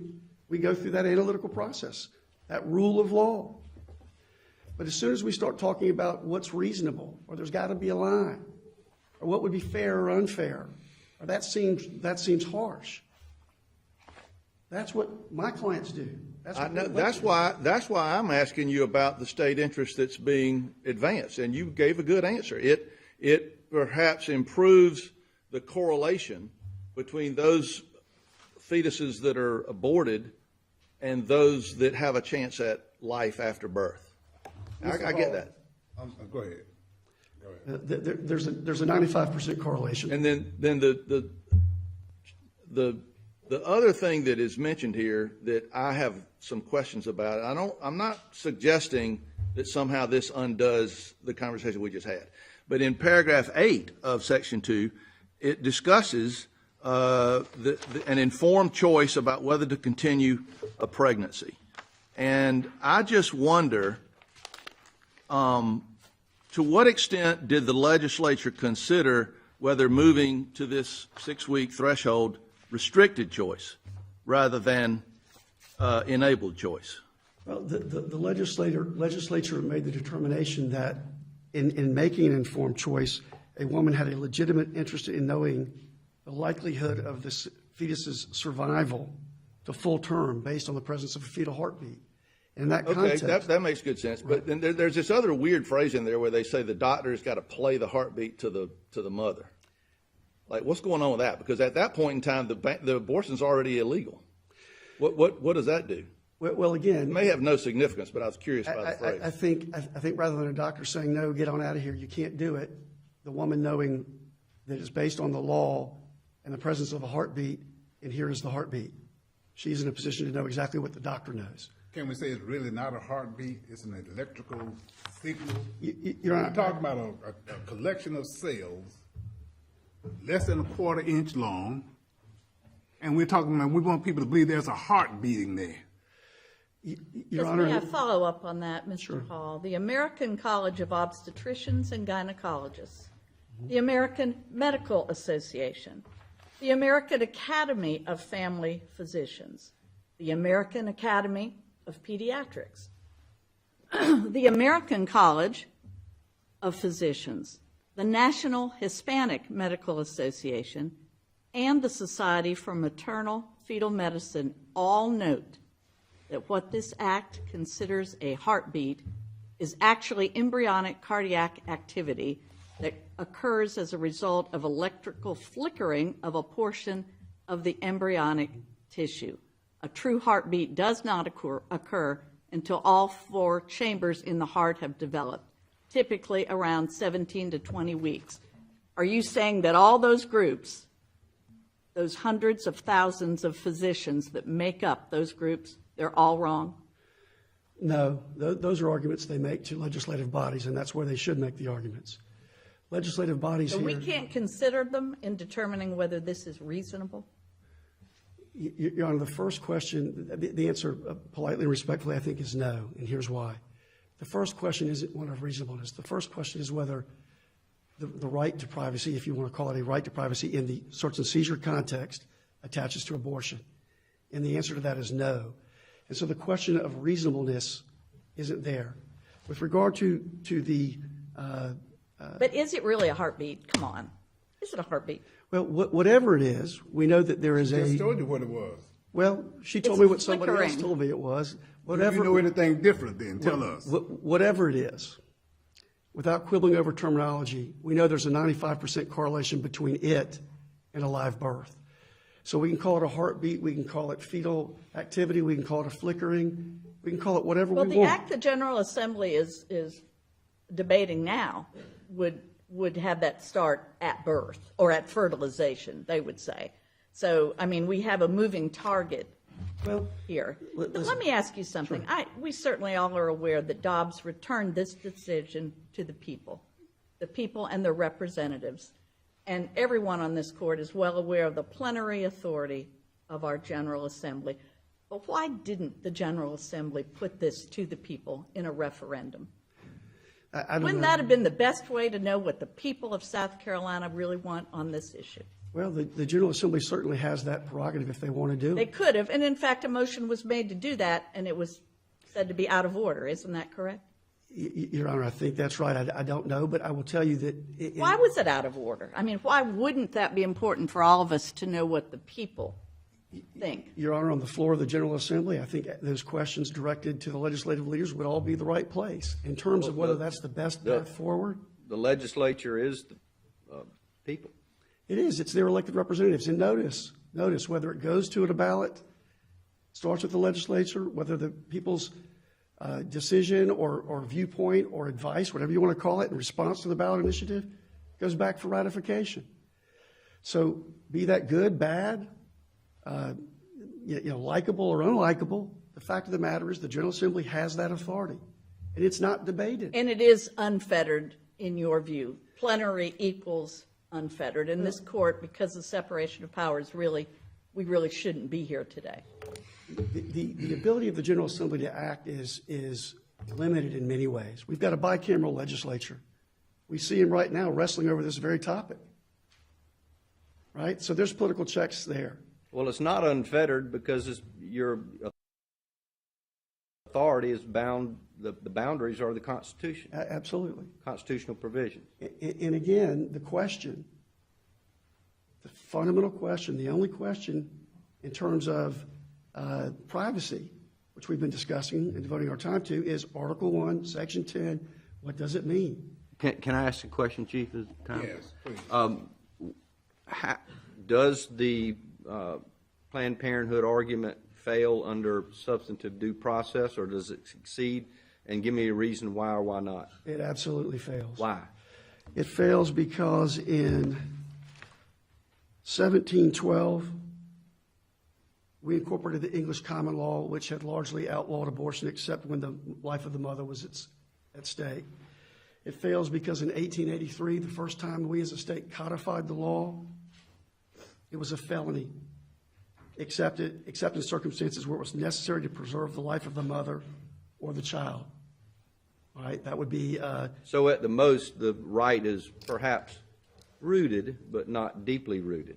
And we have to decide which one of the two it is. Well, even if it were deeply rooted, it's deeply rooted only... the right to abortion is only deeply rooted in the context of a woman's ability to survive. What do you say about State v. Stedman? Your Honor, I'm drawing a blank when you say the case name. 1948 case in which the Supreme Court of South Carolina interpreted the 1883 Act to apply only to abortions after quickening. In other words, I get you're talking about the history of banning abortion. According to our court in 1948, the 1883 Act actually permitted abortions up until quickening. Well, you know, I went and read about quickening, all right, just the phrase, the quicken the dead. Yeah, I had to Google it myself. Well, it is. You know, I know the term and the phrase, the colloquial phrase, the quicken the dead, meaning the alive and the dead. And the notion at that time that the word quickening was whether something was alive, all right? So with time, and we see this throughout the law, the whole notion of quickening has gone away. And obviously that's a 1948 case with many enactments after. Right, but I mean, you may be making a great point, but what I was getting at is the 1883 Act was not interpreted as a total ban on abortion. It was interpreted as a ban on abortion after a certain point in time in the pregnancy, which I think is somewhere after 20 weeks. I don't know, certainly after 6 weeks. Your Honor, I can't quibble with you there because I simply don't know, but let's assume that's right for the Would that be considered deeply rooted? The point would be, let's assume for a second that that chronology is accurate. And I'm not in a position to quibble with you on it. That would be one blip in hundreds of years. Why would that be a blip? Deeply rooted means deeply accepted. The fact that they allow abortion at a certain time necessarily means they outlaw abortion at a different time. The regulation and restriction of abortion has been throughout our history. So the notion that there's a consensus for the approval of abortion could not be deeply rooted. Well, that's right. When I'm saying deeply rooted, I'm talking about the life of the mother. I apologize, Your Honor. Let me be clear. When I say, look, we're talking about interests, right? It has been true from the beginning that the interest of an unborn child has been at the heart and is deeply rooted. The commitment to the protection of that life has been deeply committed forever. I misunderstood your argument. Well, I may have misspoken, so let me be clear. The only time we see consistent impingement, I don't mean it pejoratively, but bumping into that is when the life of the mother is at stake. We see other times, we see it now, rape, incest, fetal anomaly, bodily impairment. We see other notions and concepts. But the two fundamental interests that are always there are the life of the unborn, deeply rooted, protecting it, and the life of the mother. So again, when to Justice James' question about substantive due process, is the right to an abortion deeply rooted? Absolutely not. Well, I'm not going to argue with you on that point, but you brought up the 1883 Act. And what I'm saying is the way the 1883 Act was interpreted was actually to grant the right of abortion up until the point of quickening. And that has, so if you read Stedman, is that what I said? Whatever the case name is, Stedman, the way I suggested, I'm not saying that's the way to read it, but if you read it that way, there has been, since 1883, a right to have an abortion up until a certain point in time. And I'm not saying that means deeply rooted. I don't actually agree with that framework, but you brought it up, and I'm just asking what you think the case means. Your Honor, I appreciate the question, and I'm not in a position to quibble with you on that. I will say this. I don't think and the months leading up to Roe, that was the norm in South Carolina, the law. I mean, yeah, you read the case that we decided in 1973 overturning the Lawrence. You read Lawrence, I mean, you can just see the reluctance of Justice Littlejohn wrote the opinion. You can see the reluctance. He said, well, we can't have any choice. We actually have to reverse this conviction. Well, again, and to me, Lawrence is a fascinating case. I mean, if ever proximate to the time of the adoption of the amendment, anybody would have been focused on a right to an abortion under the Privacy Act, it would have been Dr. Lawrence. He was sentenced to 5 years in jail and a $5,000 fine over in Florence, lost his license to practice. Never once at the trial court. He didn't have some slacker trial court judge, right? No, he had a jurist. He had George Bell Timmerman. No mention of any right to privacy in the South Carolina Constitution. In 1972, a mere year after adoption, what happened when it went up on appeal? When it came up on appeal, General McLeod appears again, right? There's no mention anywhere in the court's opinion, this court's opinion. It says, as Your Honor says, we don't have a choice. We're only doing this because we got to. Because of Roe versus Wade. Because of Roe. It says the entire argument, quote unquote, the whole contention was Roe. Now, this is a man whose incarceration is dependent on the outcome. The entire argument, the whole contention was Roe. No mention of the 1971 Privacy Act. Dr. Lawrence didn't say it. His lawyers didn't say it. Trial Judge George Bell Timmerman didn't say it. I love your argument because it reminds me of the Attorney General's failure to ever say anything about limiting the right of privacy to electronic communication or to search and seizure. I read all the briefs. I went back and read every brief that the Attorney General has ever filed in a right of privacy case, and they never mention it once. Well, look, it's fair to say that it wasn't raised. It is remarkable that in the record there's not at least a discussion of it. There's no mention. There's no mention. And again, we have this battle about what was in newspapers at given points in time. If the argument is what did they mean based on what the West Committee said, what the General Assembly said, what the ballot question said, and what the voters thought it said, this is a hands-down winner because it cannot be reasonably suggested that the term privacy in Article 1, Section 10 had anything to do with abortion. Nobody believes that. Nobody knows. Everyone knows that. Do you think it had anything to do with a person having the right to make his own medical decision? Not when it was inserted in the search and seizure provision, no. Does a person have the right to make his own medical decisions? Yes. Now, what would be the basis of that right? Substantive due process. A fundamental right. So whether or not to get an abortion, would that fit in there? Well, we're conflating or... We're not conflating. I'm asking a question. All right. The question is medical treatment, and medical treatment is being defined as abortion. Medical treatment in most other contexts deals exclusively with one interest. That is the interest of the patient. Okay. When medical treatment, if we're going to call it that, involves another compelling state interest, it's a different question. All right. Thank you very much. Your time's expired. At this time, we'll hear from a Mr. Lambert, I believe. Thank you, Your Honor.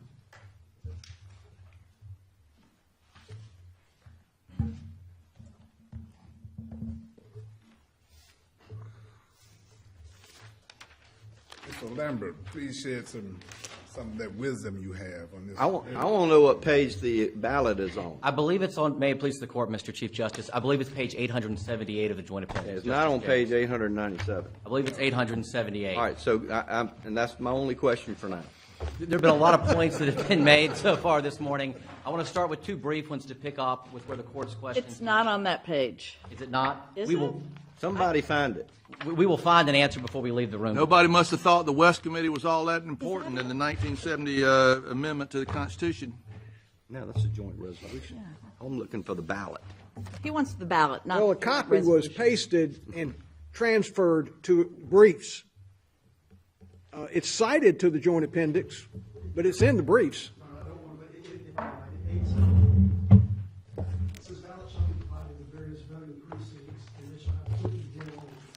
Okay, got it. That's not the actual ballot. Not the ballot. It's not the ballot itself, it's the language that says it must be printed on the Okay, got it. Thank you. If I may, Mr. Chief Justice, the argument's covered a lot of ground this morning. I'd like to pick up with 2 quick points with where the court left off with Mr. Hall. The first, as to substantive due process and what's deeply grounded, I'd ask the court to look at pages 10 to 16 of the governor's brief.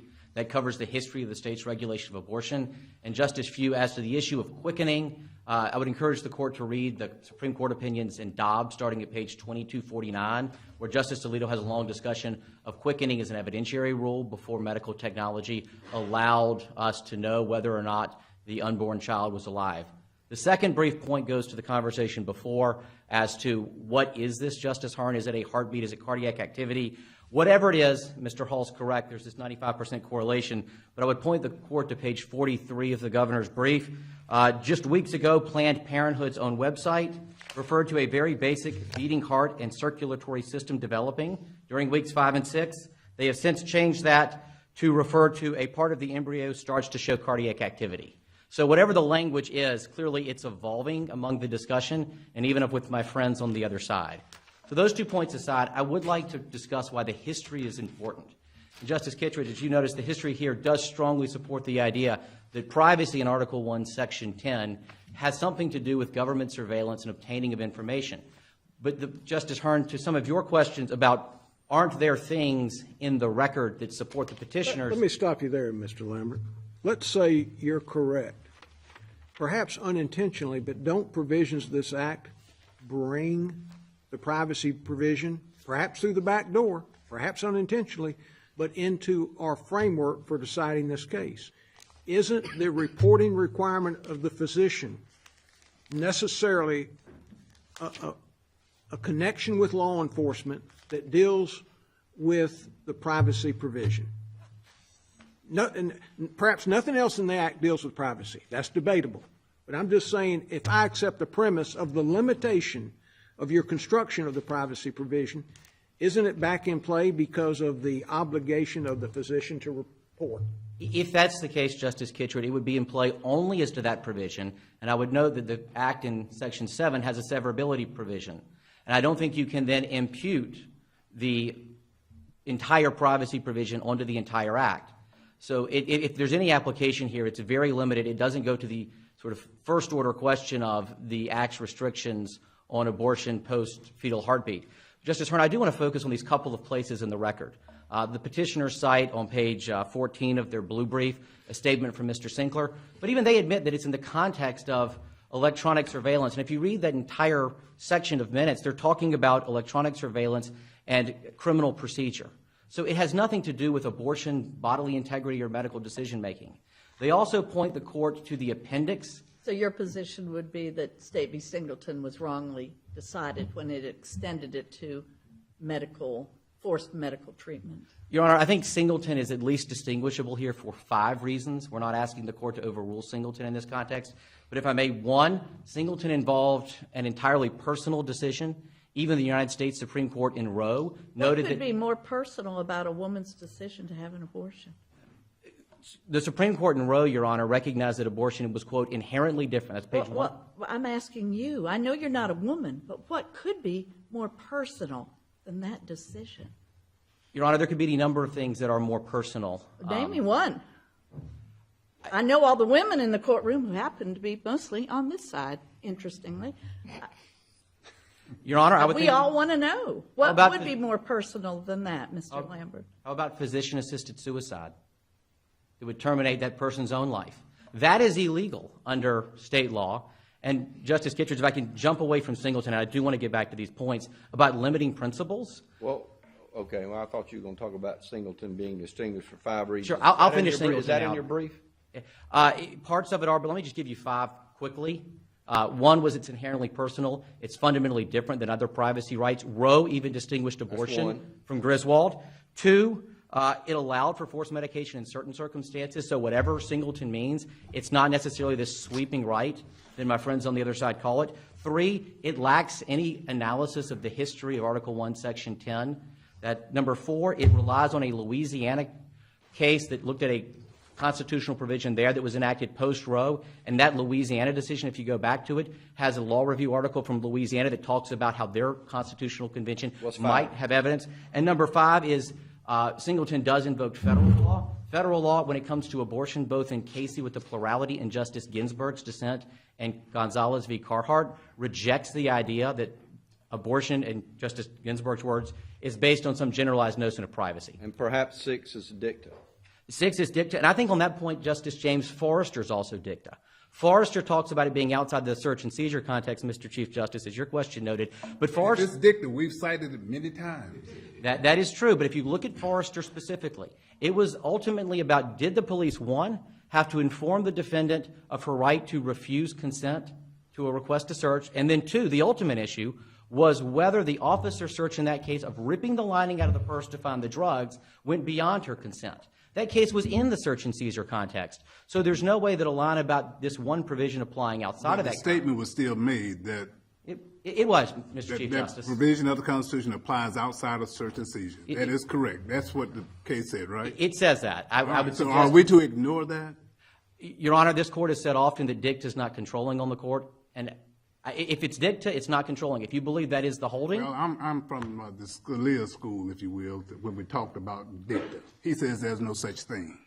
If a court says it, that's what the court means. Yes, sir, Mr. Chief Justice. If I can move on to... I've made it clear in my comments here that I'm an advocate of the right of privacy. I think South Carolinians deserve and have a right of privacy extends into all areas of our life. That doesn't answer this question. It simply poses the question of whether the government action is a reasonable invasion of that right of privacy. If I'm writing an opinion in your favor, I'm using Singleton to support my decision. I would... Because not to distinguish it. Singleton recognizes the right of privacy, but talks about the limitation that it has in that context. And the language is, an inmate in South Carolina has a very limited privacy interest. Now, why wouldn't you make that argument here instead of trying to emasculate the rights of privacy of all South Carolina citizens? Justice Few, I think... It's a rhetorical question. You don't have to answer it. Fair enough. But I do want to turn to a topic you did raise earlier, which is about that word unreasonable. Because if you do find that somehow privacy in Article 1, Section 10 is going to encompass abortion somehow, the question, as you noted, is the regulation unreasonable?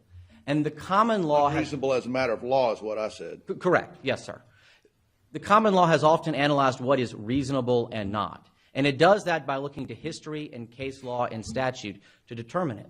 And if you look back at that law in South Carolina, it is perfectly clear that the state has consistently protected unborn life.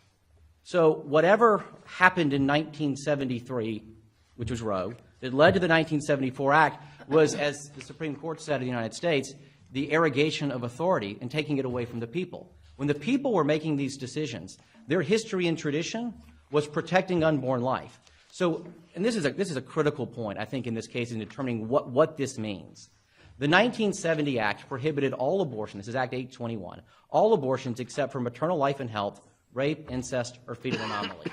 The same General Assembly that enacted that law is the General Assembly that put the revised Article 1, Section 10 on the ballot for the people to decide. It is inconceivable that a General Assembly would have, in 1970, enacted a law restricting abortion except for these exceptions, and then turned around and passed a constitutional amendment for the voters to vote on that would implicitly repeal the statute they just enacted. Well, let me ask you this then. Does it matter what the voters thought that meant? Of course it does. This court has said that, Mr. Chief Justice. Okay, so you want us to base our decisions solely on what the legislature thought they were doing? Not at all, Mr. Chief Justice. I'm pointing to multiple things that all go in the same Tell direction. me where is the evidence that the voters meant or understood that provision to mean what the legislature is now, or what you say in the legislature intended it to mean? As far as I know, there are no public pollings or surveys to do it. But what we do have is circumstantial evidence as to what the public understand. And if you look at pages 18 and 19 of the governor's brief, we point contemporary newspaper articles. You're talking about the state newspaper? Yes, sir. How widely circulated was that? It's circulation. Was that in every little nook and cranny in South Carolina where those votes were taken? I don't know what its circulation was 50 years ago, Mr. Chief Justice. But what I'm saying is the other side has pointed to nothing other than one single op-ed from the Greenville News from a year prior, and an article that discussed an abortion lawsuit in Washington, D.C. The compelling evidence in the record, and certainly the weight of the evidence in the record, is that the people understood, and the general consensus was, this provision in Article 1, Section 10. What is the weight in the record other than your state newspaper article? The fact that you have the voters approving something that, as Justice James said, is talking about search and seizure and not talking about privacy. At the end of the day, the other side, my friends on the other side, Mr. Chief Justice, are the petitioners. They bear the burden to show that privacy falls within this language, and they can't do that. And I think, Justice Kittredge, this gets back to the limiting principle questions. On page 3 of their reply brief, the very first argument my friend on the other side makes is that the reason abortion is within Article 1, Section 10 is because there is no evidence that abortion was meant to be excluded from Article 1, Section 10. By that logic, this provision is going to cover a host of things, including physician-assisted suicide or the use of marijuana in the house at home. But no one's ever suggested it means that broadly. The fact is, there's no limiting... It is true, isn't it, Mr. Lambert, that the General Assembly did not include a provision that would have made it clear that this provision was limited to electronic surveillance? To communication. I mean, they could have put that in, too. I know we're saying what they didn't put in, but they didn't put that in, right? They did not, Justice Herman, but that doesn't mean... They did discuss it, though, didn't they? They did. And what it shows is they wanted something... They decided not to do it. Even though they discussed it, it was right there in front of them. Doesn't that mean prepared. It does mean something, and we're not suggesting it for a moment that it does not. Well, what they said they weren't going to do, what they rejected, was about intercepting communications. What they left was a provision that was broad enough to account for advancing technology. So the folks on the West Committee and the voters in 1970 probably had no conception that there would be drones one day. There would be the Internet. There would be cell phone location data. Those are things that might fall outside of the search and seizure context. I mean, we know the federal government has tried to purchase cell phone location data. It might well be that the unreasonable invasion of privacy provision prohibits the South Carolina government from doing that, because that's an extra protection we have. But it's clear that these protections are about the government using technology to obtain information. Simply put... Thank you very much, Mr. Lambert. I hate to cut you off, but it's 10 of 12 at this point in time, and we still have one more from your side here, then we still have rebuttal. We will take a break before rebuttal. Thank you, Mr. Chief Justice. A reply, I should say, either the same. Mr. Chief Justice, may it please the Court, Thomas Heydrich for the State, Attorney General Wilson, and Solicitor Wilkins. Thank you for joining us today, sir. No, thank you very much. Pleasure to be here. As the third person to speak on behalf of the respondents, I know y'all are probably tired of hearing from our side, so I'm going to try to keep my points We're never tired of hearing good stuff. Well, I can't promise you what I'll say will be good, but I'll try to make it helpful. And in that vein, I'm going to attempt to respond to some of the questions that y'all have asked already, particularly paying attention to some of Justice Hearn's concerns about the reported rape exception, Chief Justice Beatty, some of your concerns about vagueness. But I'd like to really start with the question Justice James asked initially, and that's about what is the relationship between the history and the text in this case. And I understand that Justice Hearn may say the history is of not much value, but I think that we need to look back to the Court of Appeals decision in State v. Austin, where Judge Sanders recognized that Article 1, Section 10 really is a fairly unique constitutional amendment. And it's unique because we are in such close proximity in time to the intent of the framers and the people who adopted that provision. In that opinion, he said this is in some ways an easier case to decide than if it was a pure Fourth Amendment case, and that is because of the proximity of that history. This is in response to a case that Justice James raised as well on the relationship between the text and the history. But I think that we really have to view the text and the history as overlapping, and we tried to make that point in our brief. We didn't cite a case from the 1920s, but we did cite a case from 1881, and that's City of Charleston versus Oliver. And so petitioners are quite right that the privacy right needs to be interpreted according to its ordinary and popular meaning, but not the ordinary and popular meaning in the abstract, not what I may think privacy mean, but what the people who framed and adopted that provision meant. That, I think, was pretty much a direct quote, although a little bit of paraphrasing from that Oliver decision. What case is that? That's City of Charleston versus Oliver, and the site to that is 16 SC 47. What page of your brief? That was, I think, I don't have the page of brief at the top of mind, Your Honor, but I think it was in the portion of the textual analysis of Article 1, Section 10. The governor's brief. Oh, no, sorry, the Attorney General's brief. Attorney General. Yes, sir. Looking at the wrong one. Okay. But moving on to the reported rape exception, I do understand that that is a concern of yours, Justice Hearn, in particular. As an initial matter, I think there was some suggestion earlier that perhaps the rape reporting requirement would run afoul independently of Article 1, Section 10, and I think that was your point, Justice Kittredge. But I would point to the evidence of the fact that there was a contemporaneous enactment, and that was the 1970 abortion law that contained a similar reporting requirement. In fact, that reporting requirement was even more stringent than the reporting requirement we have at issue here. The 1970 law actually mandated that the sheriff in the county in which the rape was reported issue a warrant before the abortion could be performed. In that sense, our rape reporting requirement is actually a liberalization. Was that provision tested in the courts? No, Your Honor, that provision wasn't tested in the courts, but I think it is strong evidence to suggest We have a lot of crazy laws from years ago. I mean, how about all the laws that didn't even allow women to be lawyers? I mean, we're not really concerned with dated laws like that. I think that's right, but I think that even if you do somehow think this could encompass a privacy right, and I think this was a point Justice Kittredge made earlier, that law and that reporting requirement is in fact reasonable. And it was actually Justice Few who made that point, I misremembered. But if you look at the Pennsylvania court's decision in Fisher, which is also cited in our brief, it explains why there is a rational basis for those types of reporting requirements. Enforcement of the criminal law is certainly one, but there are other state considerations at play. Moving on to the vagueness argument as it pertains to the death or permanent injury exception, we really think that petitioners have an initial standing threshold problem on that point, but even moving past that, we think the death or permanent injury exception actually imposes an objective requirement that is easy to understand and readily ascertainable. If you look at the code section 4441.690 and 4441.4310, that employs a reasonably prudent physician standard. Now, that's an objective standard that we see not only in the common law, but we also see in our statutory law for medical malpractice cases. I think that there's a lot of authority from other jurisdictions that have upheld that standard as not vague. We'd cite the Carlin v. Faust case, that's out of the Seventh Circuit. And we also think that the Alliance for Hippocratic Medicine did a very fine job in their amicus brief of explaining how physicians can reasonably apply that standard. But you don't have to take their brief at its word. You can look to other district court decisions that have applied similar standards. We'd cite the Bertel case with a district court case out of Massachusetts, which stood for the proposition that a similar standard protected ectopic pregnancies. So in other words, we really do think the death or permanent injury exception is not vague, and we think it is readily ascertainable.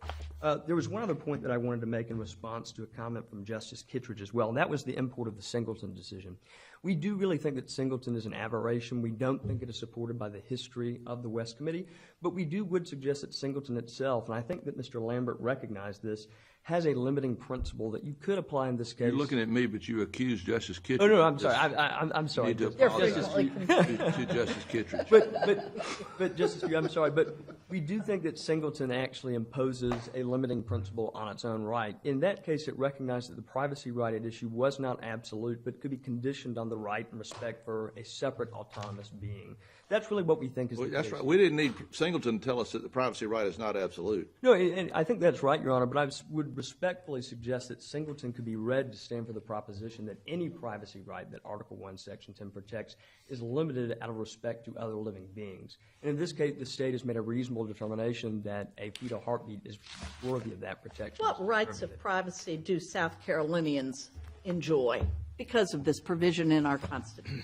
And so I think that's a great question, Justice Hearn, and I think it really goes back to how do we read the trilogy of cases, beginning with Forrester, Weaver, and then on to Counts. And I think that you are right. There's some dicta in those decisions to suggest it is outside the search and seizure context. But when you read those decisions holistically, I think they really stand for the proposition that the privacy provision was meant to operate as a Fourth Amendment plus. And so it was really meant to provide additional protections in the search and seizure context, not only in the criminal law context, but in the administrative law. No, but if that was the case, why did they mention right to privacy then? They just could have had the provision about searches and seizures. Well, because I think that there was concern, Your Honor, respectfully at the time, that language about search and seizures might not reach specific objects. So, for example, it may reach a person or their belongings. Okay, well, getting back to my question, because I know Justice Few's expressed his views, and I share them, that South Carolinians do have a right to privacy.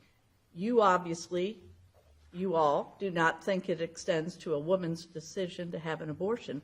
What does it extend to? Your Honor, I think that right to privacy really provides, like I was saying, heightened protection in the context of searches and seizures. So it's not only a criminal search and seizure, but it might also be an administrative search and seizure. And that's really where the concern and the language in the West Committee about health records, tax information, I think if you look at the minutes, they were actually talking about the prospect of tax. Well, what is the basis then of other privacy rights that you concede that South Carolinians have?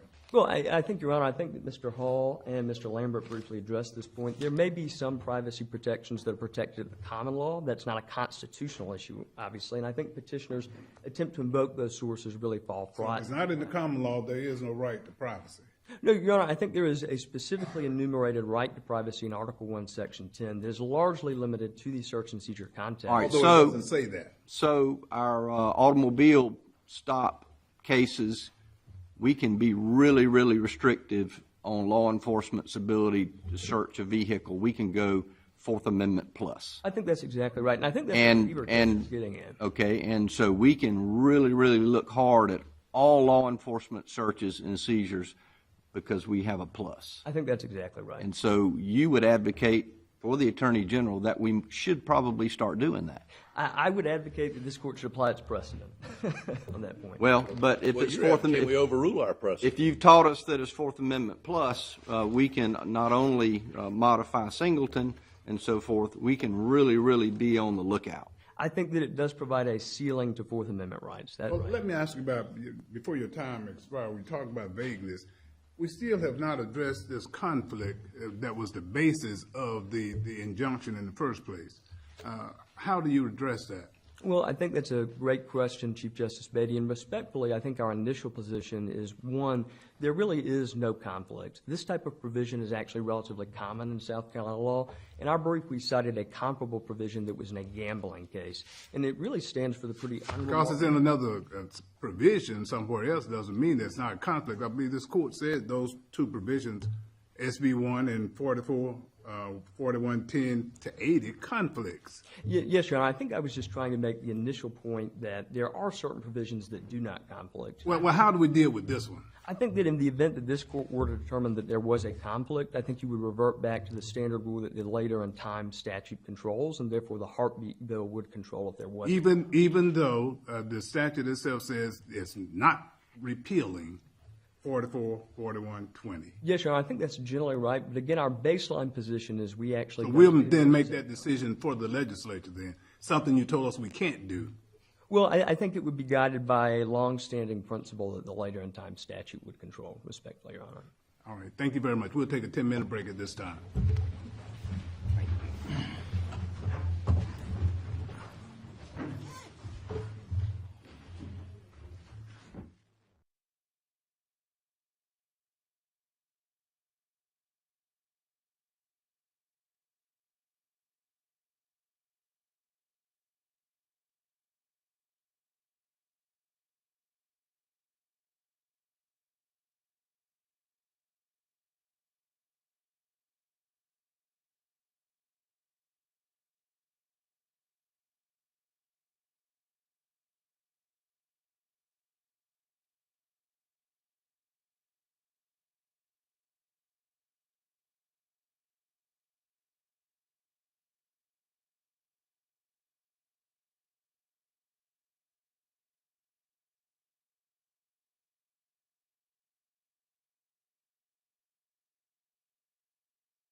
You may be seated. Thank you.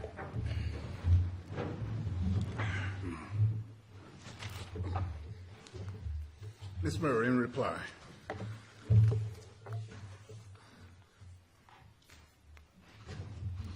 Thank you, Your Honor.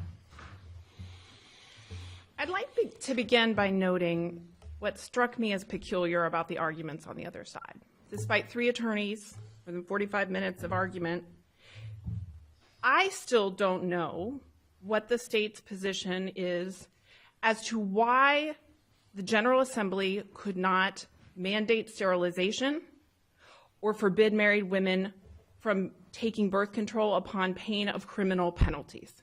They say maybe it's in the common law, maybe it's in substantive due process. It's not clear to me whether it's federal law, is it state law. That ambiguity certainly is cold comfort to the women of South Carolina whose lives and bodies are affected by laws like Senate Bill 1. Well, everyone here, I think everyone in this courtroom, everyone in South Carolina, believes there's a right to privacy, as that word is stated colloquially, just generically, in the abstract. But here it's in the Constitution as a constitutional term of art. It must have a fixed, ascertainable, defined meaning that can be understood and addressed in a legal framework. And that's what, at least I think we're trying to do, is to cobble that together to understand what that definition is as a legal term of art and not just a generic in the abstract term. Yes. I think as we cited in our reply brief, this court in fact had talked about a right to privacy and what that meant before 1970, 1971, and had already defined that term. So there is a definition that was in place as a background principle of law when this provision was adopted. We had that issue in Dykes. And Justice Herna had a respectful disagreement as to the result in the case, but I think we all understood there's a right to be left alone. It's just embedded in our nation's history, in our constitutional framework. Correct, Your Honor. I do think the assertion on the other side that I've heard, and I know there was quite a bit of discussion about substantive due process as a potential alternative way that one could protect bodily integrity, we would say including abortion, and in fact we've raised a substantive due process claim. What I did not hear the other side address, and that I think is again, cold comfort to the women of South Carolina, is their position that any substantive due process argument could only invoke rational basis review.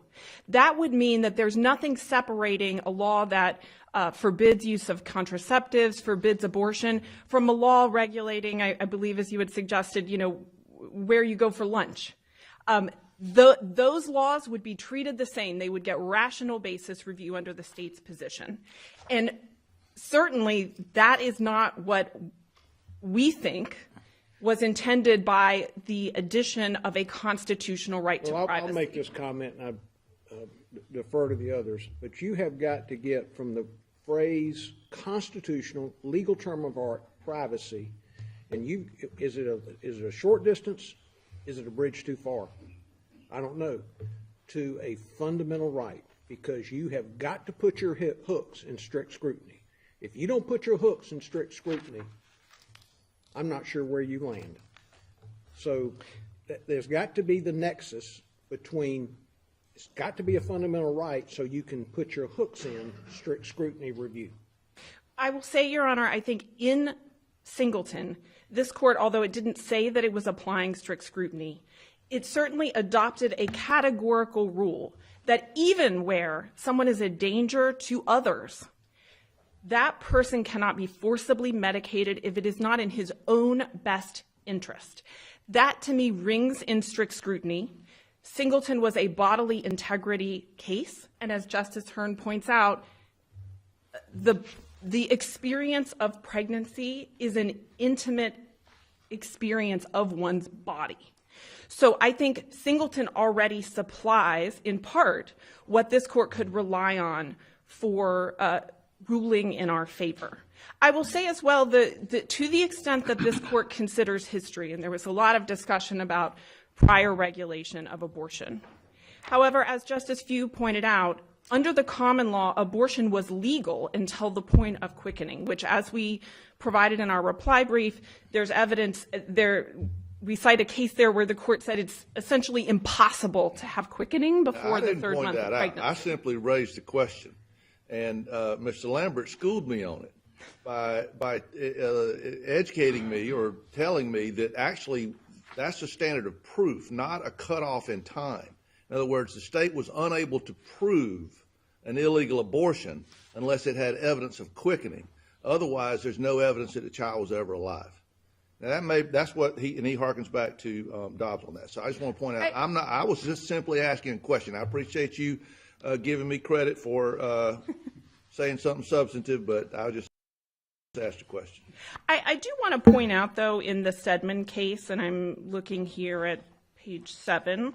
Which case is that? The Stedman, State v. Stedman, that involved this issue of historical regulation of abortion. The court said at common law, an abortion produced with the woman's consent was not a crime unless the woman was quick with child. That is, when the embryo had advanced to that degree of maturity where the child had a separate and independent existence and the woman was herself felt the child alive. It then went on. I think what the other side has said is, well, the legislature has the freedom to say at this point in time, we're going to, I suppose, forget about the history and assume that there is this evolving sense that the legislature could legislate earlier. But of course, in Stedman, this court also said, it's not material whether, speaking with physiological accuracy, life may be said to commence at the moment of quickening or at the moment of conception or at some intervening period.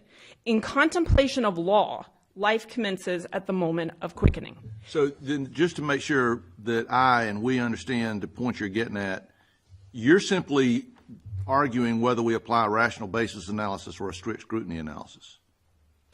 No, Your Honor. Because clearly the state has the authority to come back. If that was the rule, the state has the authority to change the rule.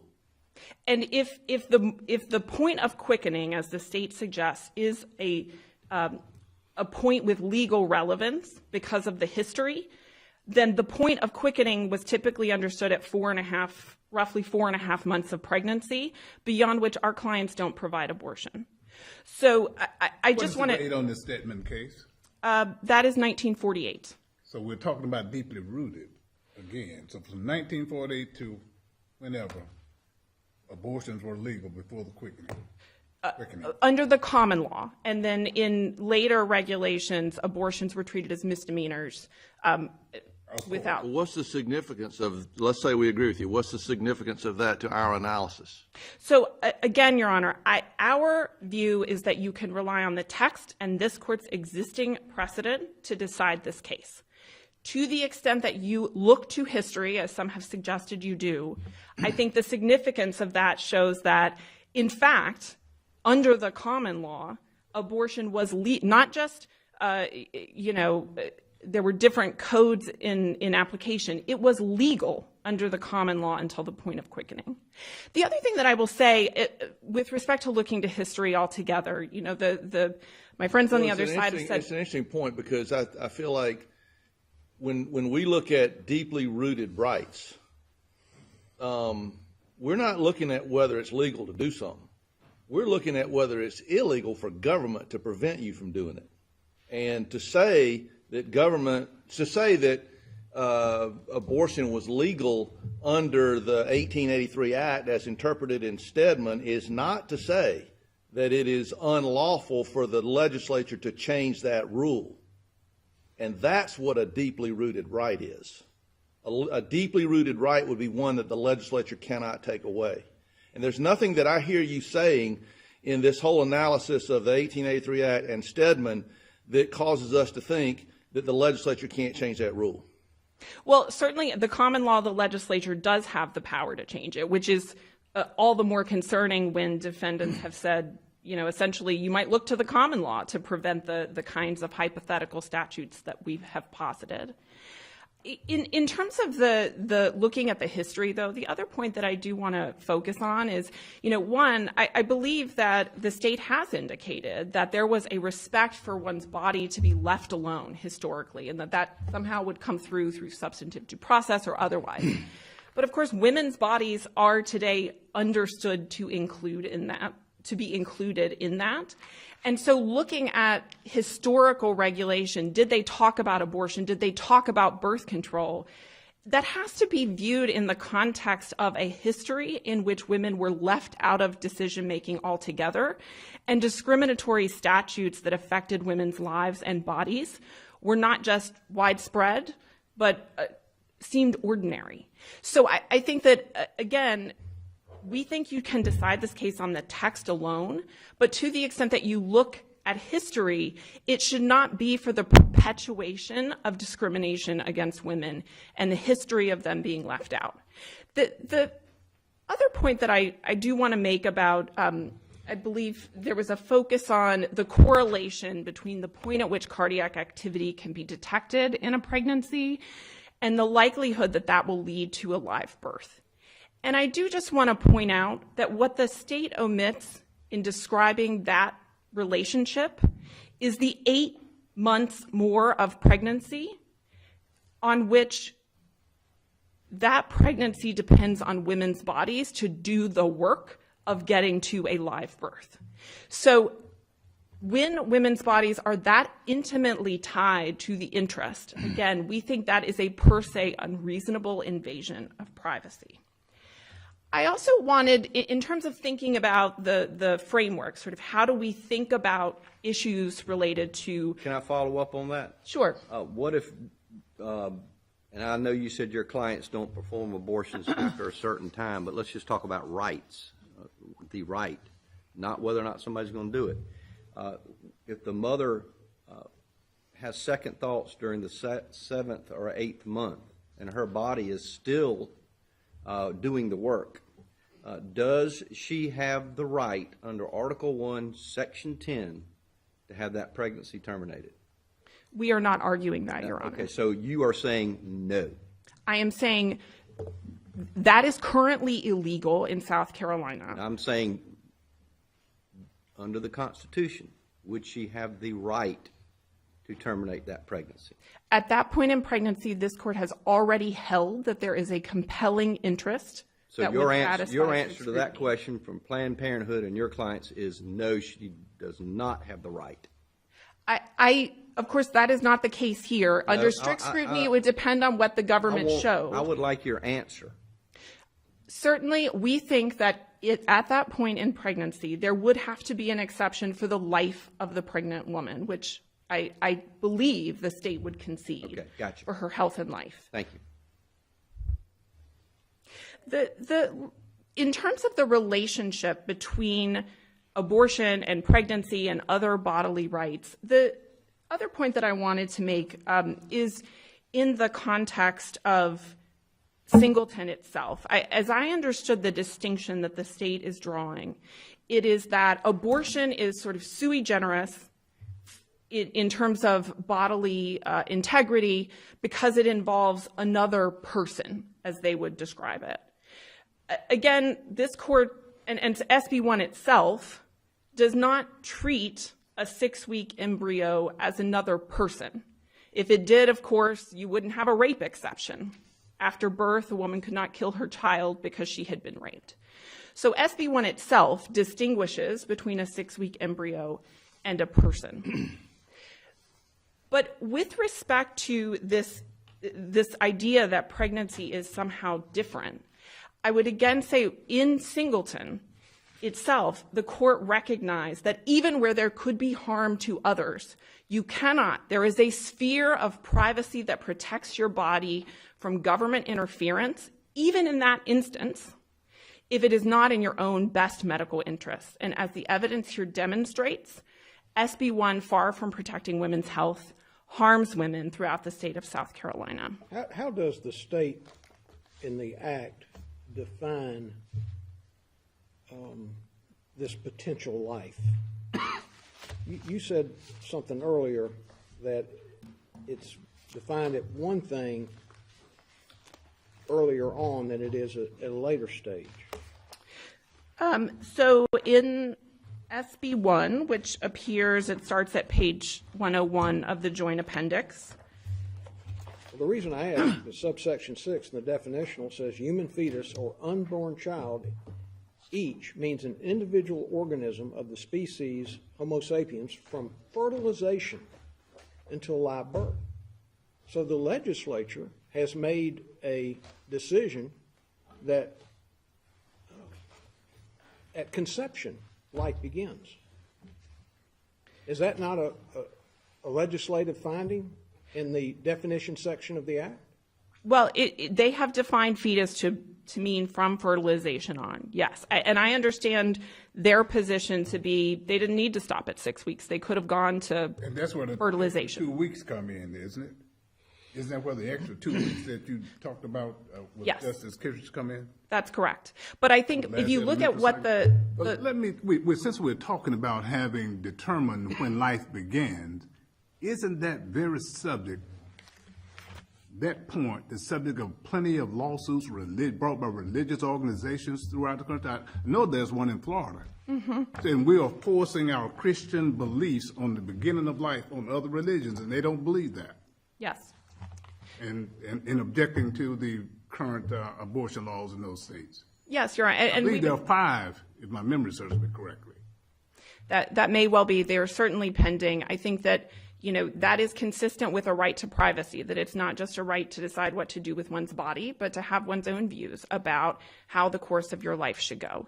And we would submit that there are few, if any, choices that are as important to the course of women's lives as the decision whether to have an abortion or to give birth. And for that reason, we would urge the court to hold Senate Bill 1 invalid and unconstitutional. The court has no further Well, questions. thank you all very much for this very good argument. You've brought other things to our attention. Clearly, we've all paid a lot of attention to this matter, as you all have. And actually, we appreciate the civility, the lack of emotion, and that was displayed throughout this argument. We anticipated that our lobby would be full, our court outside of the front house would be, out front of the courthouse, would be signs and things of that nature, so we forbid people from coming into the building other than you, because we didn't want that distraction from a very serious argument. These kinds of cases causes us a lot of concern, and we put a lot of emphasis on trying to resolve them properly. But our decision will not be based on politics. It will not be based on cultural differences. It will be based purely on what the law, we believe the law says and requires in this instance. Each time that this court has had a case like this, it's taken us quite a bit of time to resolve them. I remember one case, I believe it's Glassrock, that took almost 7 years. And we won't do that to you, of course. But it was because it was such a difficult situation and it had to be reheard. And we don't think that's going to take place. Thank you again. We're now adjourned.